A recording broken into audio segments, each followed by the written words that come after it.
Brought to you by the Every Dollar app. Start budgeting for free today.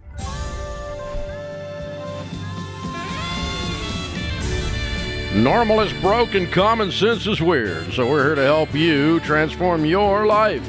From the Ramsey Network and the Fairwinds Credit Union Studio, this is The Ramsey Show.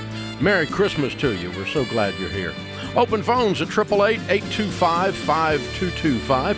I'm Dave Ramsey, your host, solo today, or at least for part of the time. So here's how it goes. Simon's going to kick us off in Phoenix. Hi, Simon. What's up? Hey, Dave. How's it going? I appreciate you taking the call. Sure. How can I help? I'm 26. Me and my wife are both working full-time. She's a paralegal. I work in personal lines insurance.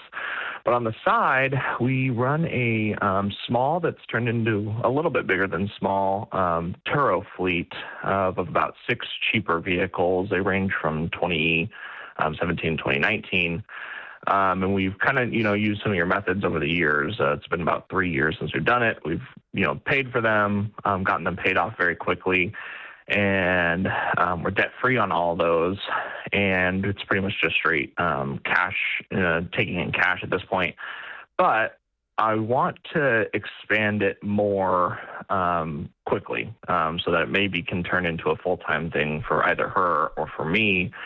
And I'm just curious on maybe what would be the next step from, somebody else's perspective to jump into that without taking out a major loan, since vehicle prices are pretty extremely high right now, especially for newer ones, but especially for cheaper ones at the moment, or for older ones that don't seem to be as cheap at the moment without, drowning myself in debt from that. Now, when we're teaching small business people entree leadership lessons, I tell those guys and gals to grow organically with the cash that the business creates. That's what we've done at Ramsey for 35 years, $300 million company this year. We've never borrowed a dime. Every bit of everything we have, we reinvested profits to grow the business. That was slower than I would have liked it sometimes. I was frustrated at times because I think I've got something in front of me that feels like an opportunity, and I don't have the money to do it right now. And that limitation has kept me from doing some pretty stupid things where I got out over my skis. So I tell our guys all the time when we're coaching small businesses to try to land on the cover of Slow Company magazine, not Fast Company magazine. Patience. Patience. Build something that's sustainable. And because the one thing we know about the space you're in, it's a brand new space, it's a disruptive space, and it's going to iterate. There's going to be a lot. 5 years from now, it will not look anything like it looks right now. Agreed? Absolutely. And so if you had a 5-year loan, you're anticipating nothing changing and being able to make that loan. That's asinine. You're not going to get there, okay, because you're in a very disruptive space.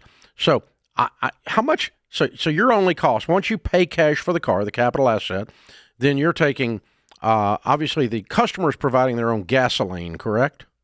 Correct, yeah. And so you're providing insurance and repairs and loss in value and so forth, right? Correct. So those are your expenses. So how long have you been running these cars?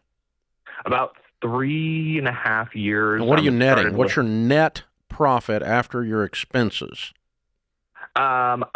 This year was our best year. I would say it was about, after all the expenses, it was about $32,000. So buy some cars with it. You have a job. Yeah.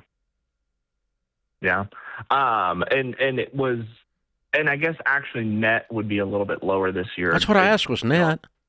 Yeah. Cash in the bank would be. That's net. About 8 right now. Yeah. After we pay the insurance in full. Yeah, and you've got gross revenue minus expenses equals net. Yeah. Which would, in a cash-based business, would be the cash in the bank, dude. Correct. And by the way, that's all taxable. You got to pay taxes on that. So here we are at the end of the year. You're not gonna you're gonna get hammered. So some of that 30-something thousand is not 30,000. It's probably more like 25 or 22. What was it? Yeah. Minus taxes, buy some cars. Yeah. Yeah. Absolutely. I guess the only other. What's your average price of your car? To sell today, they range from probably with all the depreciation. No, I mean, if you went and bought a car today to put into this, what would you pay for it? 14. Okay, so you can buy one car. Okay. Yeah. Or two if you roll up your sleeves and don't do 14, right? Go buy Correct, two. You can probably buy two $10,000 cars. Yeah. Yeah, and and you've got a fleet of 6, and so that's going to increase your revenues by 20%. That's a pretty strong growth curve. Correct. Absolutely. Have you discovered yet that some models of cars do better in terms of appeal to the potential renter? Significantly, sure. Minivans. Yeah, do. And have you discovered that some cars break down more than others? Sure. I stick to only Honda and Toyota because of that. Okay. So you've kind of got your pattern laid out here. You're tweaking your business model, as you should, iterating as you go along. And I'm just going to beg you to not get out over your skis, man. I know it's tempting. You feel like you're making a lot of money, but you're really not. I mean, you make $20,000. Correct. That's not life-changing money. And you're putting up with a lot of crap for $20,000. Yeah. I mean, this is Airbnb in a car. You talk about air freshener. Dude, you need some after these. I mean, unbelievable. So, I mean, gee. So I don't even want to think about the stuff you find in these vehicles. And so, this is a lot of work for $20,000. I don't know that we want to scale this. But you can scale it and have some fun with it, but pay cash as you go. And then the worst case is the thing iterates out from under you. It becomes illegal in your city, or the driverless cars come in and take over your city and put you out of business, or whatever it is. Something else iterates and disrupts, because welcome to our world. And that's what business people understand is risk, and that there's a thing called the myth of continuity. And this idea that things are going to continue the way they always have is mythology. 100% chance of change. It's in the weather forecast. Every night, there's going to be change. There's going to be change. There's going to be change. And when you're running a small business and you go along with the myth of continuity, so you go borrow $35,000 or $40,000 and put 6 of these things on the road, only to find out you're completely out of business and have car debt. Oh, wow. That's a problem. So you can't predict all the outside variables. All you can do is build a solid foundation so when COVID hits, you survive. So when Waymo hits, you survive. So when it becomes illegal to do Turo in your town, you survive. And all of those things are in play, by the way, because guess who doesn't like you? Some of the big boys, Hertz, Avis, hello, they got a little money. They're messing with your city council right now, I promise you. Guess what? Who else doesn't like you? Taxi cabs. They don't like Uber either, but they haven't been able to run them out of business yet, but they were trying. So there's always an ongoing war. There's an outside force that you're not considering when you just look at your simple cash flow, and you haven't considered all these risk factors in there. So build something sustainable. Be on the cover of Slow Company magazine. I don't mind you growing it, but grow it only with cash, and that'll be a governor, a limiting factor on your growth curve to keep you reasonable and keep you from getting your butt in trouble, man.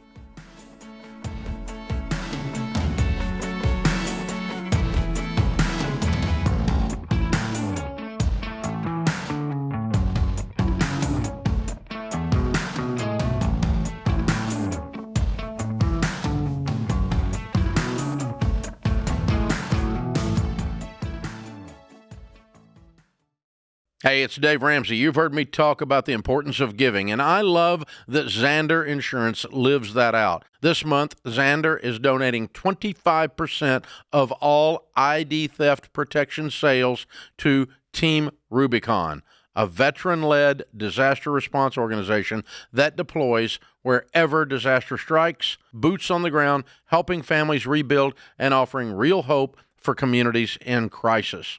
Zander's been supporting causes like Team Rubicon for over a decade, donating over $500,000.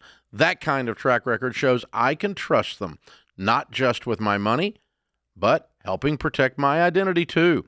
Zander's ID theft protection plan is the only one I recommend because, let's face it, identity theft is out of control. In today's online world, it's not a matter of if, but when. Xander's plan is comprehensive, affordable, and you can even give it as a gift. So protect your family and support a powerful mission this Christmas. Go to Xander.com or call 800-356-4282. That's Xander.com.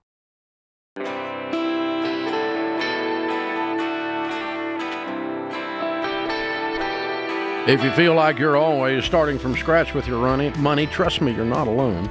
It's not because you aren't disciplined, it's because you're emotionally overwhelmed. When frustration or fear build up, you probably tell yourself, well, I'll start again next month. It's not managing your money, it's emotional survival. You're stuck because you're ignoring the emotions that keep you from making progress. In her new book, What No One Tells You About Money, Jade Warshaw gives you clear, guided processes that help you diagnose the emotions that are fueling your daily money decisions. It gives you actual ways to break these cycles and change everything. This book is absolutely incredible. It is the best of the best. And it's on pre-sale right now. It comes out early January, and you can pre-order it cheap for $24.99, and you get over $100 in free bonus items.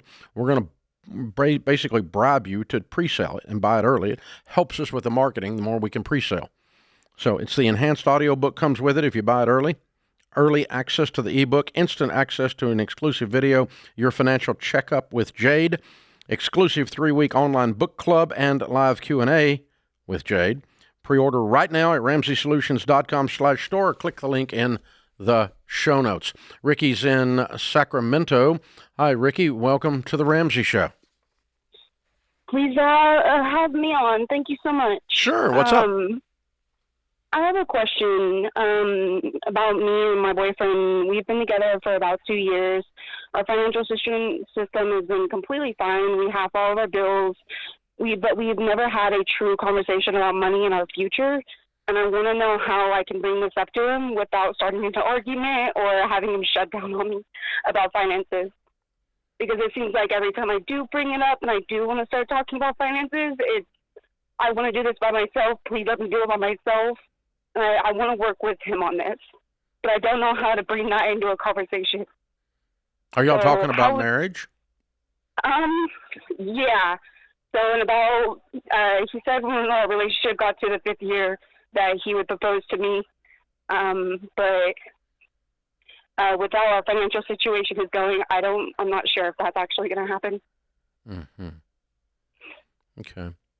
Well, the number one cause of divorce in America is money fights and money problems, money stress, disagreement. Yeah, Okay.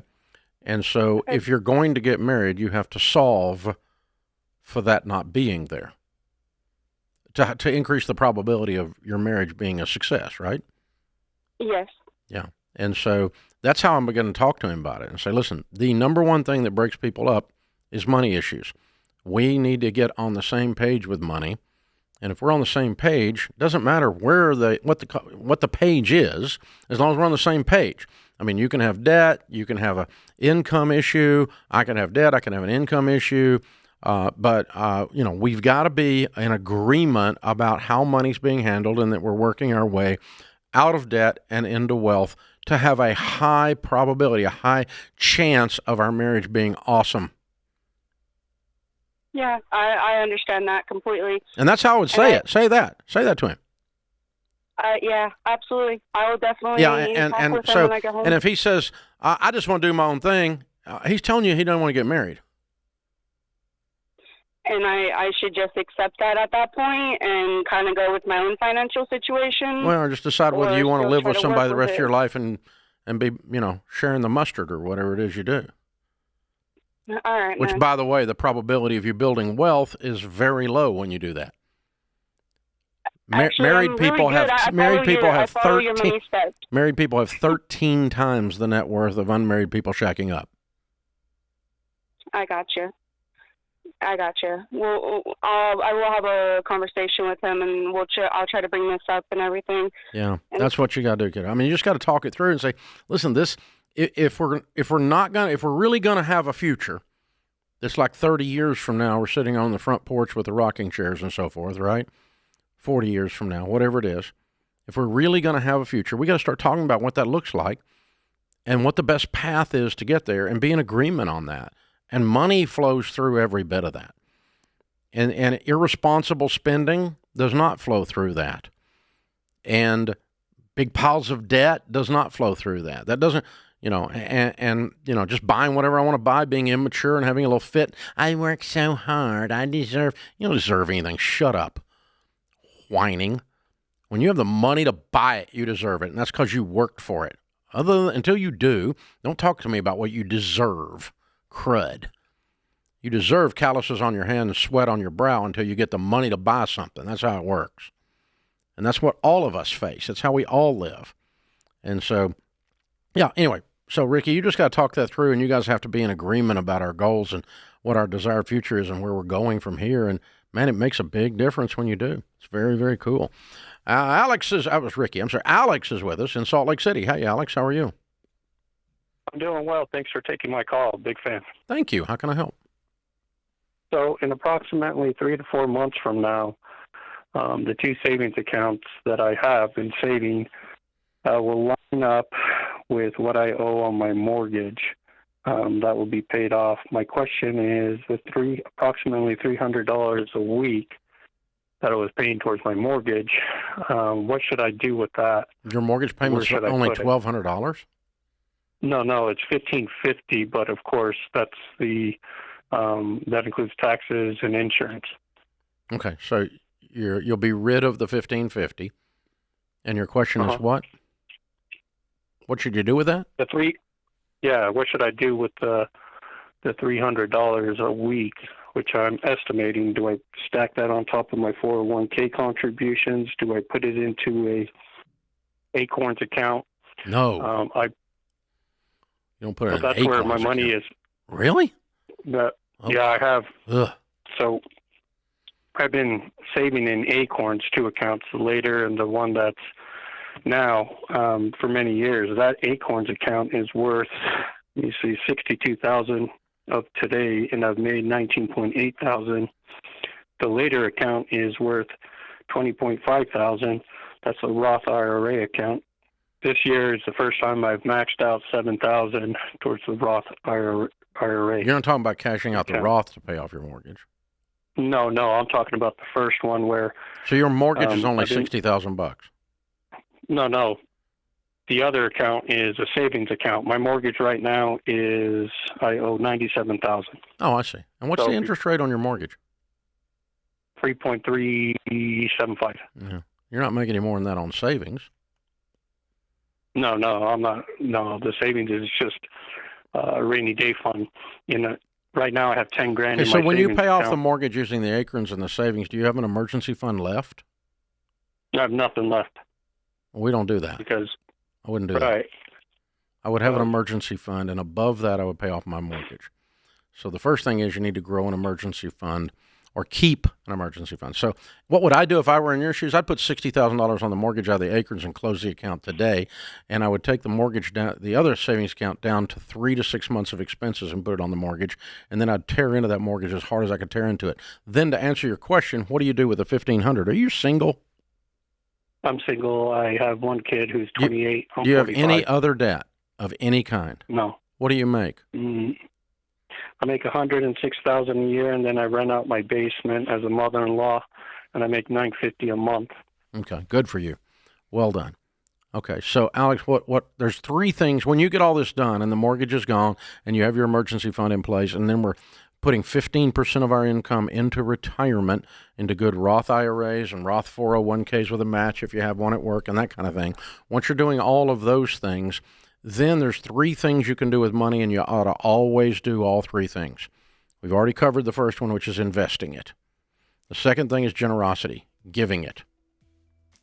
As a matter of a percentage of your income, steadily giving, not just one time I gave $10. It's not what I'm talking about. I'm talking about a steady rhythm of giving.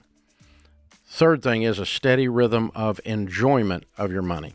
You are a saver, my friend. You enjoy saving. You get a high from saving. You need to also learn to give, and you need to learn to enjoy some of this money. That's why it's so hard to get, and then you need to have all 3 things going at all times.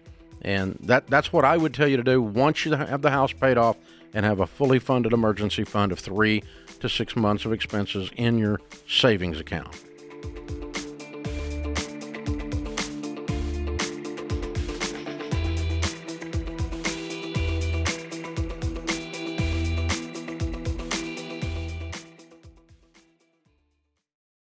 Everywhere you turn this time of year, someone's telling you to swipe a card now and pay later. But that mindset always leads straight to debt and post-holiday stress. Fairwinds Credit Union takes a different approach. They're here to help you win with money. Fairwinds doesn't push credit cards. They help you build savings and stay debt-free, just like we teach, with the baby steps. And to do that, Fairwinds created the Smart Bundle with Ramsey fans in mind. It's more than a bank account. It's a tool to help you live with intention. The Smart Bundle includes a no-fee checking account, a high-yield savings account, and the exclusive Ramsey Be Weird debit card, which says debt is normal, be weird, right on the front. So every time you swipe it this Christmas season, it's a reminder that you're choosing a different path, to spend no more than you actually have, to avoid that January budget hangover, and to be free from debt traps.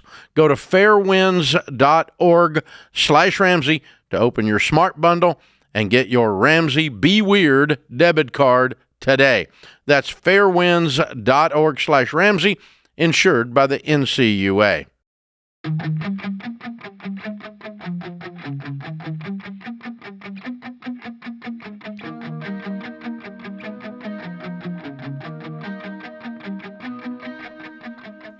Rachel Cruz, Ramsey personality, #1 best-selling author. My daughter joins me as a co-host. Corey is in Bowling Green. Hey, Corey, what's up?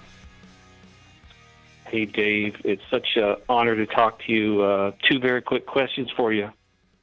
All right. So my kid is in college last year. He got financial aid, most of it paid for. Our income has increased to the point where next year I'm probably going to be paying for the whole thing. Our lifestyle has crept up at the same rate that our income has crept up. So while we're trying to become a little more disciplined on our spending, I've committed to paying for my kids' college and trying to cash flow it, but we are still in some debt ourselves. So my question is, should I hold on to that commitment to cover his college if we are still in debt ourselves? What is the expense for the college? How much? I expect next year there could be a potential living on campus, so it could be $30,000. It's local. It's not too bad. Mm-hmm. And what do you make? What's household income? So my wife and I's household income, it's $200,000. Mm-hmm. Okay. And how much debt do you have, not counting your home? So let's see, not counting my home, it's about $50,000. Okay. What's it in, Corey? What type of debt? It's a stupid car and just very little credit card debt. So how much is the stupid car? Right at $30,000. Okay. And 20 in credit card debt. Yep. Okay. All right. And do you realize that what you said to me is that we increased our lifestyle while we're in baby step 2, trying to get out of debt? And instead of cutting that, you were talking about not getting out of debt to pay for college and keep our lifestyle up. That's what you accidentally told us. Because I'm sure you didn't say that on purpose. Well, I'm aware. I've been listening to y'all for a while, so there was a little intentionality there. Okay. All right. So when you say upping your lifestyle, Corey, what does that mean? Is it just that you guys are enjoying this $200,000 that you're making? You know what I mean? When my kids were, go ahead. I apologize. When my kids were very, very young, we used to not be able to afford the smallest of toys. So as our income has come up, we've started going on probably a little larger family vacations than we should be going on. Well, you and your wife need to sit down and decide what your goals are. Okay? Because you can't have 3 goals at once. You have to have one.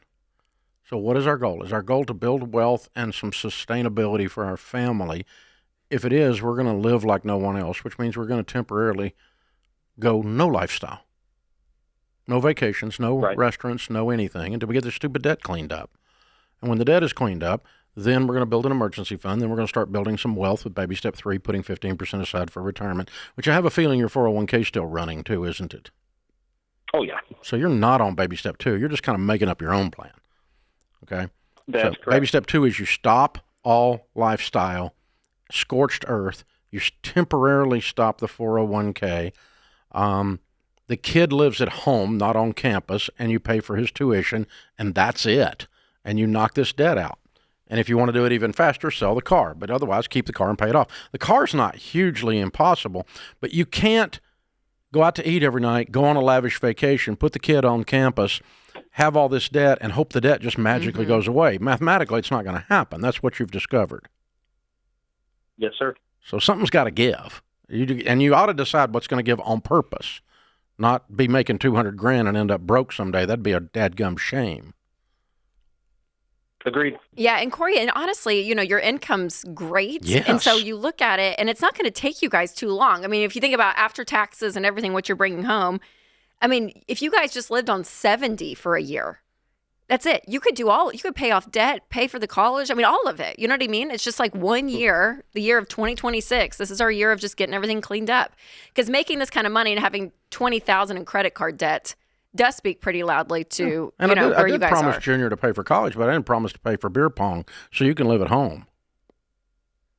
Right. That is what's currently happening this year, is living at home. Yeah. Yeah, that's not a bad part of thing. the deal. And maybe it's you guys, make massive progress in the spring, and maybe him starting in the fall. You know what I mean? Yeah. Like then he can live on campus or something. But I think a lot of these numbers are pretty doable, Corey. But it's going to take. And by the way, Junior could go get a job delivering pizzas and pay for his own dorm.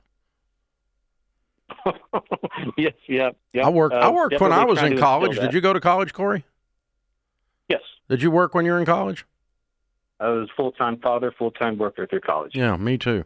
I wasn't a father, but I was a full-time worker. I was going to say. Full-time worker. And hey, most adults walking around over the age of 35 will tell you that if they went through 4 years of college, they worked some of the time. It's not child abuse. It's actually very good. If I'm hiring as a Ramsey CEO, someone straight out of college, and they've never worked, I'm nervous. Yes. They've never held any job. Yeah. I would rather hire a B- student who worked 40 hours a week and knows what a callus is than I would an A+ student who's never worked a dime and doesn't even know what it means to show up 8 hours a day. Because they're going to come in here and go, oh, wait, this is what we do? We come every day, all day? Yeah, that's what we do. And it changes everything. So It's okay if little Junior goes and gets a job. And our research, this is probably a little bit older. We may have done this, I don't know, maybe 8 years ago. When we did the Borrowed Future documentary. And students that hold a job 15 hours a week while in school, 15 to 20, actually have higher GPAs than students that don't. So and a to higher your probability of graduating. Yes. So yeah, it is. Yeah, there's something to that for sure. Yeah, the student athletes, a lot of them run, and they're running full-time jobs as student athletes. A lot of them run higher GPAs than the general population. Mm-hmm. It's not unusual. And because the professors may like them too. Well, that could be, but it could be like, I remember when Pat had Summit. Pat had Summit was there. Every one of those. They are great. I know. Yeah. Every one of those girls graduated at the University of Tennessee ladies team in those days, the women's basketball, and the vast majority of them were on the honor roll. Yes. I mean, so it was. They can run a tight. Yes, I think some coaches run the tight ship. Yeah, so anyway, it's all this is possible. But Corey, y'all need to sit down and go. Okay, we have 3 things here we're wanting to do: send Junior to college, enjoy life, and get out of debt. We can't do all 3 for this year. Do we want to take a year off of enjoying life so that we can be debt free and Junior goes to school and lives at home that year?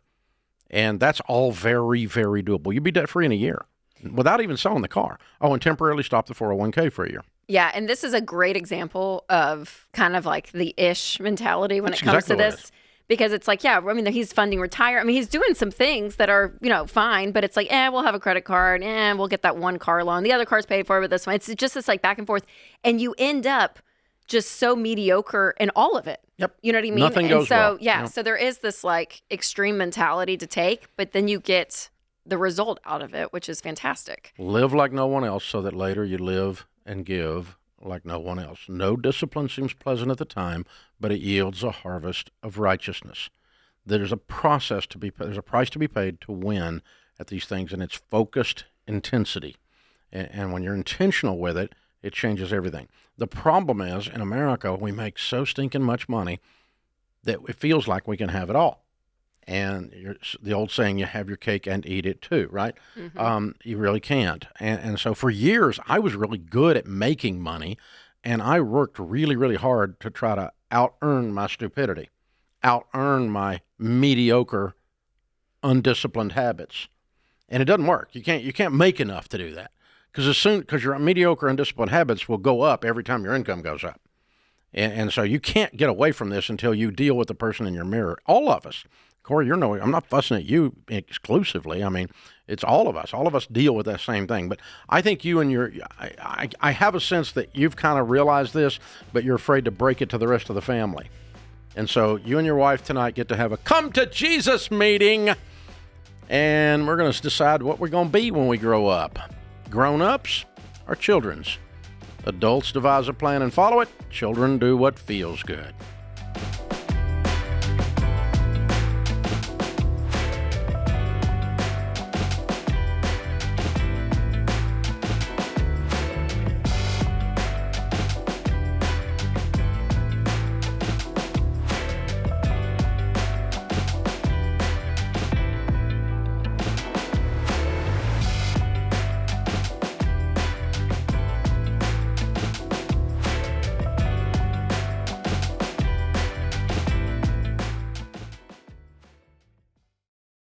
Finally, mortgage rates have dropped, and you know what that means? People who've been sitting on the sidelines are about to jump back in to the housing market. So if you've been waiting to buy, this could be your window, but you've got to be prepared and do it the Ramsey way. You need to contact Churchill Mortgage. Their Home Buyer Edge program gives you peace of mind in a wild market. You can cap your rate for 90 days, so if rates go up, you're protected. If rates go down, Churchill will drop yours automatically. And get this, Churchill will even back your offer with a $10,000 seller guarantee. So if your loan falls through due to financing, the seller still gets paid. That's how confident Churchill is. Plus, when you shop as a Churchill certified home buyer, it's stronger than pre-approval. It makes you look like a cash buyer, which makes your offer rise to the top. So don't let this moment pass you by. Get ready now. Go to churchillmortgage.com to get started today. That's churchillmortgage.com. This is a paid advertisement. Homebuyer Edge and Seller Guarantee are available for qualifying borrowers and select loan types only, and not available in all states or locations. NMLS ID 1591. NMLSConsumerAccess.org. Equal Housing Lender.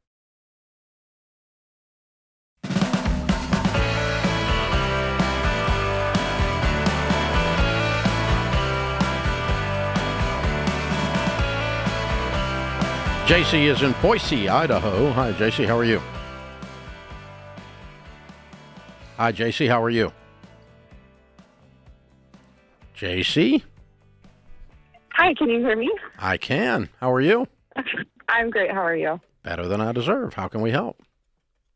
Hi, I am trying to figure out how to save for retirement and leave my kids with as much money as possible since my husband passed away. I'm sorry. When did he pass? 2 years ago. How old was he? He was only 28. Whoa, what happened? Gosh. He actually passed away from an accidental overdose. Oh, my Oh, goodness. JC, I'm so sorry. Oh, that's horrible. How many kids do you have? 3. 3. What are their ages? 10, 4, and my little one, I was pregnant at the time, and he'll be almost 2. Oh, my gosh. Whoa. Life insurance? I'm trying to get it, but unfortunately I have some medical issues, so I keep getting No, declined. I'm sorry. Did he have life insurance that was left to you? No. Okay. So what is your income, ma'am? Well, I am making $50 an hour right now with my cleaning business. Good for you. That's a lot of work. That's great. How much money are you bringing home a month? I'm bringing in about $2,000 a week. Okay. But I just started rebuilding my life. I went through a lot of depression and blew through what savings I had, so I'm having a lot of guilt about that. I wouldn't. You've been through hell. I completely understand where you are, and I'm real proud of you for coming up out of this and rising up out of it, and then starting your own business. $50 an hour. Way to go, Mom. Good job. Thank you. you. Very good. Okay. So it feels like that you're fairly new to all this Ramsey stuff. We teach a process for building wealth called the baby steps. Have you ever heard of that? I have just been listening to you and started hearing of it, yes. Yeah. So, but the first goal is to save $1,000. Do you have any money saved? I have nothing saved right now. Okay. I blew through my savings. Got it. So the first goal is to get a little baby emergency fund between you and a flat tire. Okay? Okay. Or you and an alternator going out in the car or whatever it is, right? Okay? Because you got to get to work and you got all these kids, like all these little baby birds there wanting to be fed, right? So we got to make sure they're okay. So goal one is a little starter emergency fund. Then do you have any debt? I have a car loan right now. How much do you owe on the car? $30,000. Okay. That's a lot. Okay? Yes. And what other debt do you have? Just a couple little things that probably equal $1,000. Okay. Like a little credit card debt or something? Yeah. Okay. All right, good. Do you have a mortgage? No. Okay. We good. rent. And you're 32? 31. 31. Okay. That's what, based on your numbers, that's what I was guessing. Okay. Okay, so goal one is $1,000. Two is we've either got to sell this car and move down and or get it paid off very, very quickly. It is standing between you and the answer to your question. Your question was, how do I build some wealth for retirement and leave something to my kids? Okay? And the answer is you get rid of the stinking car payment. That's step one. So we got to get the thing paid off or sell it and move down so that we can get that one paid off even faster.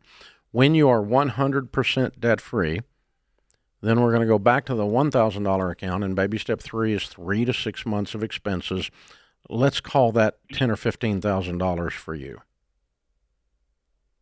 Okay. Now, with your income and no payments and $15,000 in the bank, life feels different already. Agreed? Yes, it's just my expenses are so high. My rent is $2,000 a month. My daycare is almost $3,000 a month. And your car payment's $700 a month. Yeah. And that's the only one we can deal with. Okay. Unless you move into a cheaper rent. If you want to do that, that's okay. But when you don't have any payments, except those payments, no car payment in other words, and you've got an emergency fund, then you're poised to begin to build some wealth. We start talking about saving up to buy a house, and we start talking about putting 15% of your income away for retirement. And you'll be able to do all that because we're going to put you on Every Dollar, which is the world's best financial tool and budgeting app. So it's going to not only teach you how to do a budget, but it's going to teach you how to walk through these baby steps and do stuff, what we call the Ramsey way, okay, which is the shortest distance between where you are and retiring with dignity. You said you had some health problems preventing life insurance? Yes. What are they? I have a traumatic brain injury from a car wreck, so I deal with things like vertigo. I have a sleep apnea I'm trying to do a sleep study for, and just a few other things. Are you overweight? A spine issue. Are you overweight? Yes, I gained some weight since my husband passed. Okay. Is that affecting the life insurance? Because obesity will hit the life insurance harder than smoking will. Okay, and sometimes the apnea will tie back to that, and that's what will keep you from getting a decent rate. So again, something you can work on. Okay. Okay. Being overweight and smoking are the two biggest factors in driving life insurance cost way through the roof. Otherwise, it's just the cost of a pizza, and those are both controllable factors. Okay, so long term, I'm just talking through your 10-year game plan here. I'm not 10 days. Okay. I want to heap a bunch of stuff on you, but there's a whole process you can go through here where the life insurance gets cheap. You make sure your kids are taken care of before you've got some wealth built, and then we get out of debt and we build some wealth, and then you're taking care of at retirement. Teach them to go out and be self-sufficient, but if you left them a couple $1 million, that'd be okay too. It'd be the great end of this story, wouldn't it? Yes. Okay. Is it too late to build that much? No. You easily could have $5 or $10 million when you retire if you follow exactly what we teach you to do. But you're going to have to make some tough choices. Yeah, I'm wondering, JC, for the car, do you know if you sold it, what you could get? Are you underwater on it at all? They said it's not worth what I bought it for. They said it's only worth, I think, like $18,000 right now. Okay, they are a dealer wanting to buy the car at wholesale. So jump online at KBB, KellyBlueBook.com, and run a private sale out on that thing. It's probably $26,000. Okay. Yeah, I would just be curious Yeah, because if you can get out of it and get a $10,000 car, it sure would be helpful in this process.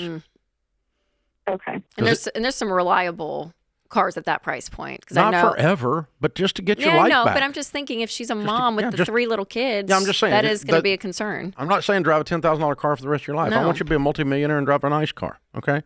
But we have to pay a price to get there, and you're digging out of a tremendous hole. Hey, we're going to give you every dollar and the full upgrade to it and a full subscription. I'm also going to send you a copy of the book, The Total Money Makeover, which walks you through these baby steps we've been talking about. And we're here for you, kiddo. If you need anything, you call us back. I want to hear your story. I want to hear how you're doing. We'll put you back on the air and answer your question if you run into something. But you can do this. You can do this. You've just been through hell. Yeah, and on the financial side, JC, like the shame and the guilt and all that feeling of even what you mentioned on the call, like release all of that, JC, because I can't imagine walking through what you've walked through. No, and Rachel's so got 3 100%. I would be using every dime that I had in order just to keep my head above water. So that was there as a gift. See that as a blessing. That savings was there to catch you financially. That you know what I mean? Just you really could have called us and had easily $30,000 in credit card debt. And we would have understood. There's a part that you're like, I could see how you got there. If, your husband passes away suddenly. You have 3. You're pregnant, 3 little kids. Or 2 little kids. It could have been so much worse, right? So. There is the reason those savings was there, and that's a gift. And you used it as someone who lost their husband, and you had 2 little kids, and you were pregnant, and that's what it was for. So I would release that guilt right now. Amen. Can I give you one more suggestion? I appreciate that. Can I give you one more suggestion? Yes. If you're not in a good church, find one in the area and start attending. One of the things that people of the book are required to do, and we're people of the book here, is take care of widows. And they'll wrap their arms around you, and you'll have a support mechanism to help and walk you through this. Because you've also been by yourself while you're doing all this, and you need community. So, just an idea. Check it out. We're going to give you all this stuff. You stay on the line, and Christian's going to hook you up. We're going to set you up with everything you need. And you call back anytime you need to, kiddo.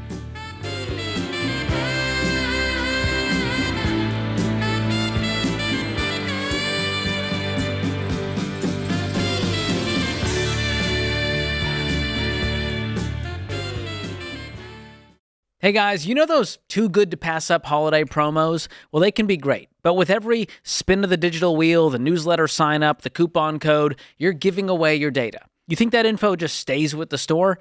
I doubt it. It goes into the corners of cyberspace where data brokers grab it, repackage it, and sell it to spammers, scammers, and generally bad people. The FTC just reported consumers lost over $12.5 billion to fraud last year. And that's not just a number. That's your money, your time, and your privacy. And that's why I recommend Delete Me, your digital cleanup crew.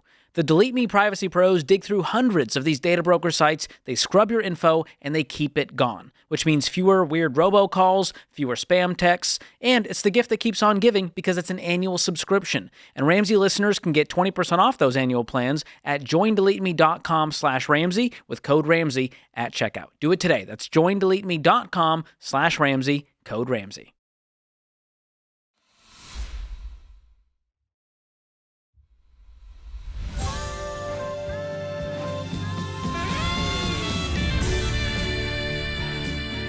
Welcome back to the Ramsey Show in the Fairwinds Credit Union studio. Frank is in Montreal, Quebec. Hey, Frank, how are you? You. Good. How can I help? Been listening to the show for a few weeks now. I'm a big fan. So I just need a clear path because I feel a bit financially trapped. I'm currently 32 years old. I'm working at a federal agency, and I make about $3,800 gross a month. Okay, come off speakerphone. Come off speakerphone. You sound like you're in a barrel. Apologies for that. Can you hear me better? Yes, sir. Thank you. So you make $3,800 a month with a federal agency, and what? Yes, I have $8,400 left on a student loan and $2,300 on a consolidated loan. And we're about to face major public layoffs within the new year. So my job definitely feels a bit less secure than it used to be. If I stay within my current department, the growth feels a bit capped, and I don't really see a realistic path to buying a home or building wealth without decades of extreme frugality. What do you make? Basically, I'm torn between. Oh no, you told me what you make. Make $3,800 a month. Exactly, yeah, gross. Okay. All right. What do you do what do you do at the department? I'm a program officer, so I manage the finances of the projects that we manage. I see. Okay. And what's your degree in? I studied a Bachelor of Arts in Law. In law? Yeah, exactly. Like it's not exactly a law degree in the sense of like I'm not entitled to write the bar after it. It's more of like a bachelor's degree in legal studies. Gotcha. Okay. And what were you planning on doing with that? So yeah, I'm currently torn between the. No, I mean, when options. you were studying it, what was your plan? My plan was honestly to study law school. Oh, I see. But the thing is, I ended up working immediately after, and that was sort of my trajectory at that time. Gotcha. Are you married? I'm not, no. Okay. All right, cool. So are you thinking of just a whole new career path, Frank, because you don't see growth in what you're currently doing? Kind of, yeah. So if I stay in my current job, the options are a bit limited in terms of career growth, especially considering the cuts coming in the new year. Yeah. Additionally... so what do you want to do? So yeah, my options right now is if I do a master's in business analytics or supply chain management. Why? Within my... What do you want to do? That's a good question. I mean, right now I work a lot with data analytics, and I've been really interested in it, and I've become more and more passionate about it, taking on major projects within my team. So I think I really want to gain more of an expertise within that field. If I do study it within my city, I can get a major subsidy to pay off my master's degree, and I would pay a total of $5,000 around for the degree. And it would also open up the opportunity for private sector roles. Yeah. Okay, cool. Additionally, what I would do, I would not go back to school full time, though. What I would do is go get a job at an entry-level position in data analytics while you're studying to get your master's in data analytics. Exactly. I would, if I'm not laid off within my job in the new year, I will maintain my job and begin studying the analytics. Yeah, and if you are laid off, go get a job. Exactly, yeah. In the data analytics field. And maybe they'll pay for your master's. Yeah, you're right. Yeah. That's what I would do. But you don't go to school unless you're trying to because degrees are not the currency on which we trade. Knowledge is the currency on which we trade. And so I can tell you we've got 500 people that work for us in the data world, okay? Data scientists, platform, data security, data analytics, all through Ramsey, okay? It's a digital world we live in. And so we've got a ton of what you're talking about working here right now, and I couldn't care less if they've got a degree. What I care is, do they know how to do it? Exactly. And so knowledge is what you trade on, not degrees. And so getting a master's and going deeply into debt and not working while you're doing that or some kind of a plan like that's dumb. Don't do that in that world. I would go look and get some of the certificates, certifications like a Microsoft cert or two in the data world, and see if there's a couple others you can pick up to help you land. Now that actually will get your foot in the door because it indicates that you have the knowledge, and it doesn't require a 4-year degree, or it doesn't require a master's degree to be a data scientist today. But you do have to have your brain working in the proper order and know how to work through those decision tree models. And so, and you can do that. I think it's very possible. But what I would do is just say, hey, this instability is my wake-up call. I landed in what I thought was a stable job where I didn't have to think much, I didn't have to work much. And it turns out I do. So yeah, and hold on the line, Frank. Christian will pick up, and let's get on Ken's book. Find the work that you're wired to do too. That's good. Because I do wonder, with this whole new, I know you lean on what you think you want to do, which may end up being that, but it'd be just a good assessment just to take in general, because it could just give you some creative ideas of things you never even thought of as you're kind of entering into a new space. Yeah. As an adult, folks, here's what we don't want you to do. And we hear people do this all the time. A hard time comes along in my career patch, and so I quit life and go back to school. And there's a little bit of I want to hide from reality in that. There's a little bit of I may need some new tools, and that's fine. But what I really want you to do is to take 2 steps back and say, before I spend a bunch of money and a bunch of time going and getting in a degree in some area, I want to make really, really sure it is what I want to do. Mm-hmm. And so, A, I want to go to work in that field, even if it's entry level and doing the grunt work, okay? And B, do some testing and take some assessments like this Finding the Work You're Wired to Do assessment, and we'll give it to you as our gift, okay? And you can buy it in our bookstore or on Amazon, anywhere you want. It's just a few dollars, and you take the little assessment in 25 or 30 minutes. It changes everything, and it'll give you some real insight into what you want to do. So you just don't want to throw a dart at the dartboard blindfolded again and hope this all works out. Yep. Because obviously the last time when you went and got an undergrad in law, you've used absolutely none of it. So don't go do that again. Don't go to the expense and the trouble to do that again. So only go to school to get knowledge to do what you're sure you want to do. Yeah, and I'd say also if the industry requires it too. Exactly. Because sometimes they don't, right? And people go get an MBA and they're like, they probably didn't really even need to. You know what I mean? So it's as just, if the MBA is a ticket to success. It's not. Yeah. The knowledge you get while studying at a good MBA program will really help you in business. It's a master's in business. That's what an MBA is. But it doesn't guarantee success at all. And it doesn't guarantee you're going to like the company you're working for. And it doesn't guarantee anything.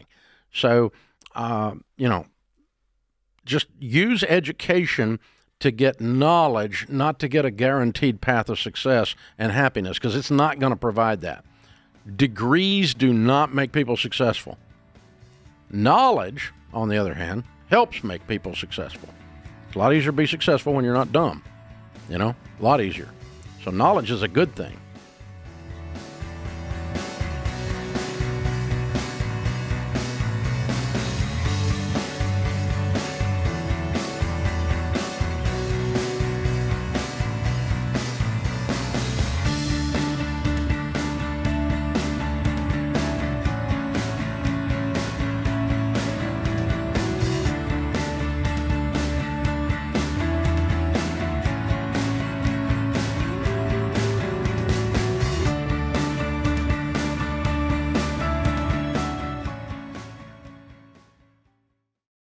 The last thing you need this holiday season is more stuff collecting dust or tech that keeps you glued to screens and up too late. You need better sleep, and that's what you'll get with Casper. Their mattresses are made for deep, uninterrupted rest that keep you cool and comfortable, so you wake up feeling ready, not wrecked. Because rest is not a luxury, it's an investment, and the ROI is your well-being. So go to casper.com/Ramsey and use promo code Ramsey for 25% off mattresses and 10% off everything else. You get free shipping too. That's casper.com/Ramsey, promo code Ramsey. Exclusions apply.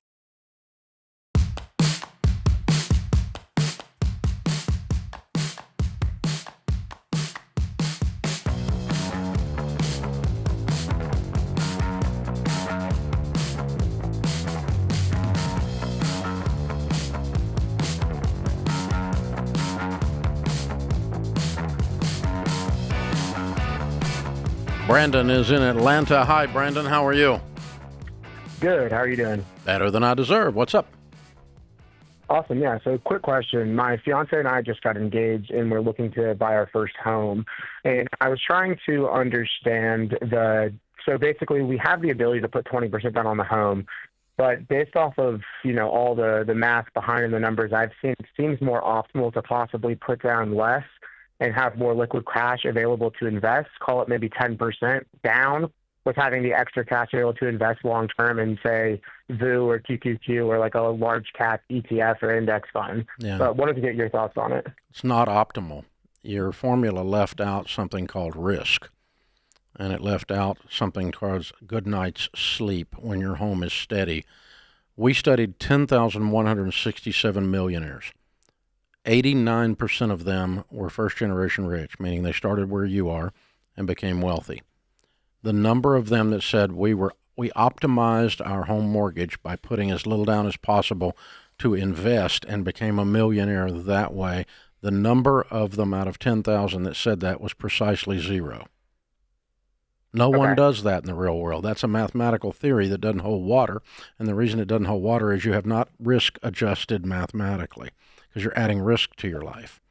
So the typical millionaire, when they hit their first $1 million in net worth, have an $800,000 paid-for house and a $700,000 or $800,000 401k, and they're sitting on $1.5 million, and their house is paid for. And that's the typical millionaire. Like, it was stereotypical. There were so many of them. It was crazy in that study, in that piece of research. So what you left out was the fact that when you have no mortgage or you've got a rapidly reducing mortgage, there's more peace in your life. Your career choices are better. Your relationships are enhanced. Your physical body doesn't carry the stress with it, and so you don't have stress-related diseases. All of these things play into your finances, and none of that was in your formula. So looking at it, you're saying including the risk-adjusted returns, long-term, you're saying if you have the 30-year fixed mortgage, you're going to be a lot safer with that known variable and it continuing to decrease over time versus a 15-year fixed rate mortgage. But getting rid of the mortgage as fast as possible. Going to my second question, which I am a long-time listener, so I assume you have an opinion on this, but wanted to kind of specify our exact situation. So we're touring some new construction. They're townhomes. They're smaller homes that we plan to be at for, call it, 4 to 5 years max. We're 26 now. We want to start having children in 4 or 5 years. Hopefully we'd get something a little bigger by then if our income continues to increase, which is our plan. What we have been seeing a lot of in our area is people doing a 5-year ARM due to the fact that interest rates are currently relatively high with the assumption from the Fed that they'll, slightly decrease over the next few years. If we're planning on only being in the house for, call it, 5 years or less, would a 5-year ARM ever make sense in that situation? No, because you don't know what's going to happen. You don't know what you don't know. So again, just playing the safe route. You have a plan, but your plan is not going to unfold the way you think. One of two things is going to happen. You're going to get wealthy faster than you thought, or you're going to have some kind of blocker come up, some kind of problem come up that's going to slow down something. And you may end up in that house for a little while longer than you thought. So nothing works out exactly the way you think it's going to. And so you put together things that are sustainable and that are not based, that don't add extreme risk to your situation. So in other words, what I've talked to over the years, Brandon, in 35 years of doing this, is I've talked to a number of couples who did something like you're talking about, and then they think the arm is coming up and adjusted, and then they had a child that had some needs, and they weren't able to continue with their income increases for a period of time because they had to take care of the kids' needs. And they get stuck, and then they get hammered. The thing adjusts, and they can't afford to stay, and they end up selling the house to keep from losing it and become a renter again because they took a step back in the mother may I game because they moved forward without permission, if you remember that old game. Yeah, and Brandon, let me encourage you. I mean, you're obviously a well thought out guy. You're trying to look at the path of least resistance in your head. I hear what you're doing. You're looking out this angle. Yeah. But I just want to encourage you, Brandon, what's going to make you guys win with money, it's you guys. It's not these like small, we're going to finagle the system and get this and that. I'm not kidding. If you just do really boring, common sense stuff with money, live on less than you make, don't carry debt, invest in your retirement, pay off your house early, and you guys make an insane income, and you just do those things. That's all you got to do. That's all you have to do. And you don't have to try to and I know shave a half a point here. Yeah, so this is optimize a quarter of a point there. Yeah, so Ramsey is, like our principles and what we talk about on the show, because you've listened, it's pretty boring to guys like you. There's other podcasters out there, and they're finagling this and this, and okay, we can get the spread here, and they're doing this. I mean, but the amount of mental calories and how it actually ends up really, truly working long term doesn't end up like that. And so people that follow this plan, while boring, right? It's not exciting. It's not the new thing. The amount of peace, you're solving for peace. This is what it is. And when you do that and you do common sense things and you don't try to make it all complicated, it's an enjoyable life. You're- It really is. You're So obviously. I hear you. I hear what you're saying and what you're doing, and I get it. And I think there's like the math nerds out there, and they love this stuff. But I'm telling you, people that win with money long term, it's them. That they're the reason they win. It's not this system that you kind of rig here or there. Yeah, to verify that, Rachel, Brandon, you're obviously brilliant. I mean, the questions, the way you formed, very thought the way out, you even yeah. the way you even formed your sentences, you actually know what you're talking about, which is rare. Sometimes I get people asking these questions that you're asking, and they don't know what they're actually saying. They just heard it on TikTok, but you actually know what you're talking about. And that's going to work against you if you're not real careful. Mm-hmm. You're going to analyze your way into paralysis of the analysis if you're not careful. So do that. So I'll give you another example of what Rachel's talking about, Brandon, in the data. Because what we keep following is the data of what actually works, not the theory of a think tank math. Right. It's not math think tank. Right. Okay, so here's the data. The people that end up with $1 million in their 401k did not pick, on average, the best possible mutual funds. They picked a subpar mutual fund. There were plenty of funds that outperformed what they picked. Now, they didn't pick the bottom 20%, but they didn't pick necessarily the top 20% of funds out there. They were somewhere around that 80 percentile. And so I'm looking at that going, you missed it. You missed it. Because I'm a math nerd like him, right? And what the data says, and this is that what they find is that what they did do is exactly what you're talking about. They weren't that great at picking the right fund. Mm-hmm. But what they did do was they never missed a month. Consistency. Yeah. Forever. No matter what. They put money in their 401k. Every stinking month. Prom dress, transmission goes out, kid's sick, dog's got cancer. Every month they put money in. Every month. Market's up, market's down. What they didn't underperform in was consistency. Yeah. They over-indexed on consistency and they under-indexed on fund choice. And that's an example of what you're talking about. They really weren't that mathematically savvy or mutual fund savvy. They just were consistent.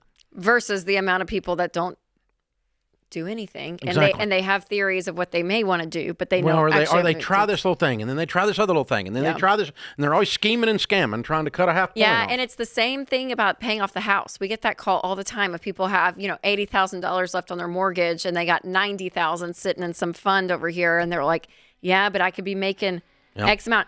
And the amount of people we've had at live events, people here, that were around, that we asked the question, those of you that paid off your house, raise your hand. And we'll have an auditorium of 2,000 people. And at some of these events, it's like 500-600. It's there's a lot of them. And we say, okay, keep your hand up if you regretted it.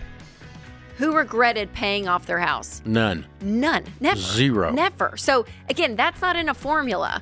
But I'm telling you, like when you solve for peace, as Dr. John Deloney says, with your money, that is worth it. That's worth the small percentage point here or there because you have peace and you sleep good at night and you have a happy family and a wonderful new marriage and little babies, and it's great. And it's great. And it's okay to wait a year after marriage to buy a house too, by the way.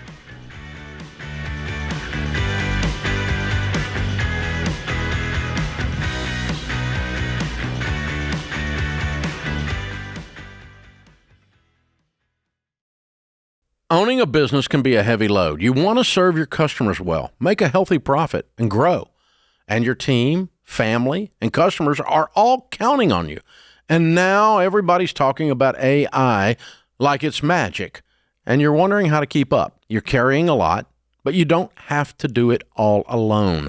That's where NetSuite comes in. Over 43,000 businesses, including Ramsey Solutions, use NetSuite to lighten the load by bringing all their numbers into one system. Accounting, inventory, CRM, payroll, the works. And now NetSuite's AI takes it further, automating busy work, flagging inventory issues, spotting cash flow problems in real time, and catching risks before they hit. So you're not just closing the books faster, you're making decisions confidently. And when your numbers are right, that takes a lot of pressure off your shoulders. And yeah, switching systems is a big move, but NetSuite's Suite Success process gets you up and running fast. Go to netsuite.com/Ramsey for a free product tour and to schedule time with a NetSuite rep. That's netsuite.com/Ramsey.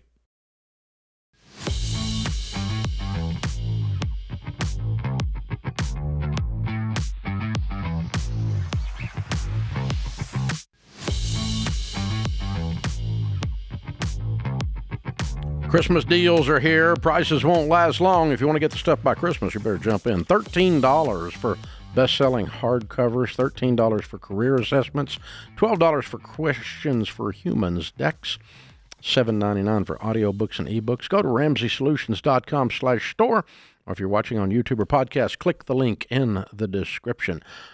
Talia is with us in Orlando. Hey, Talia, what's up? Hi, I hope you guys are doing well.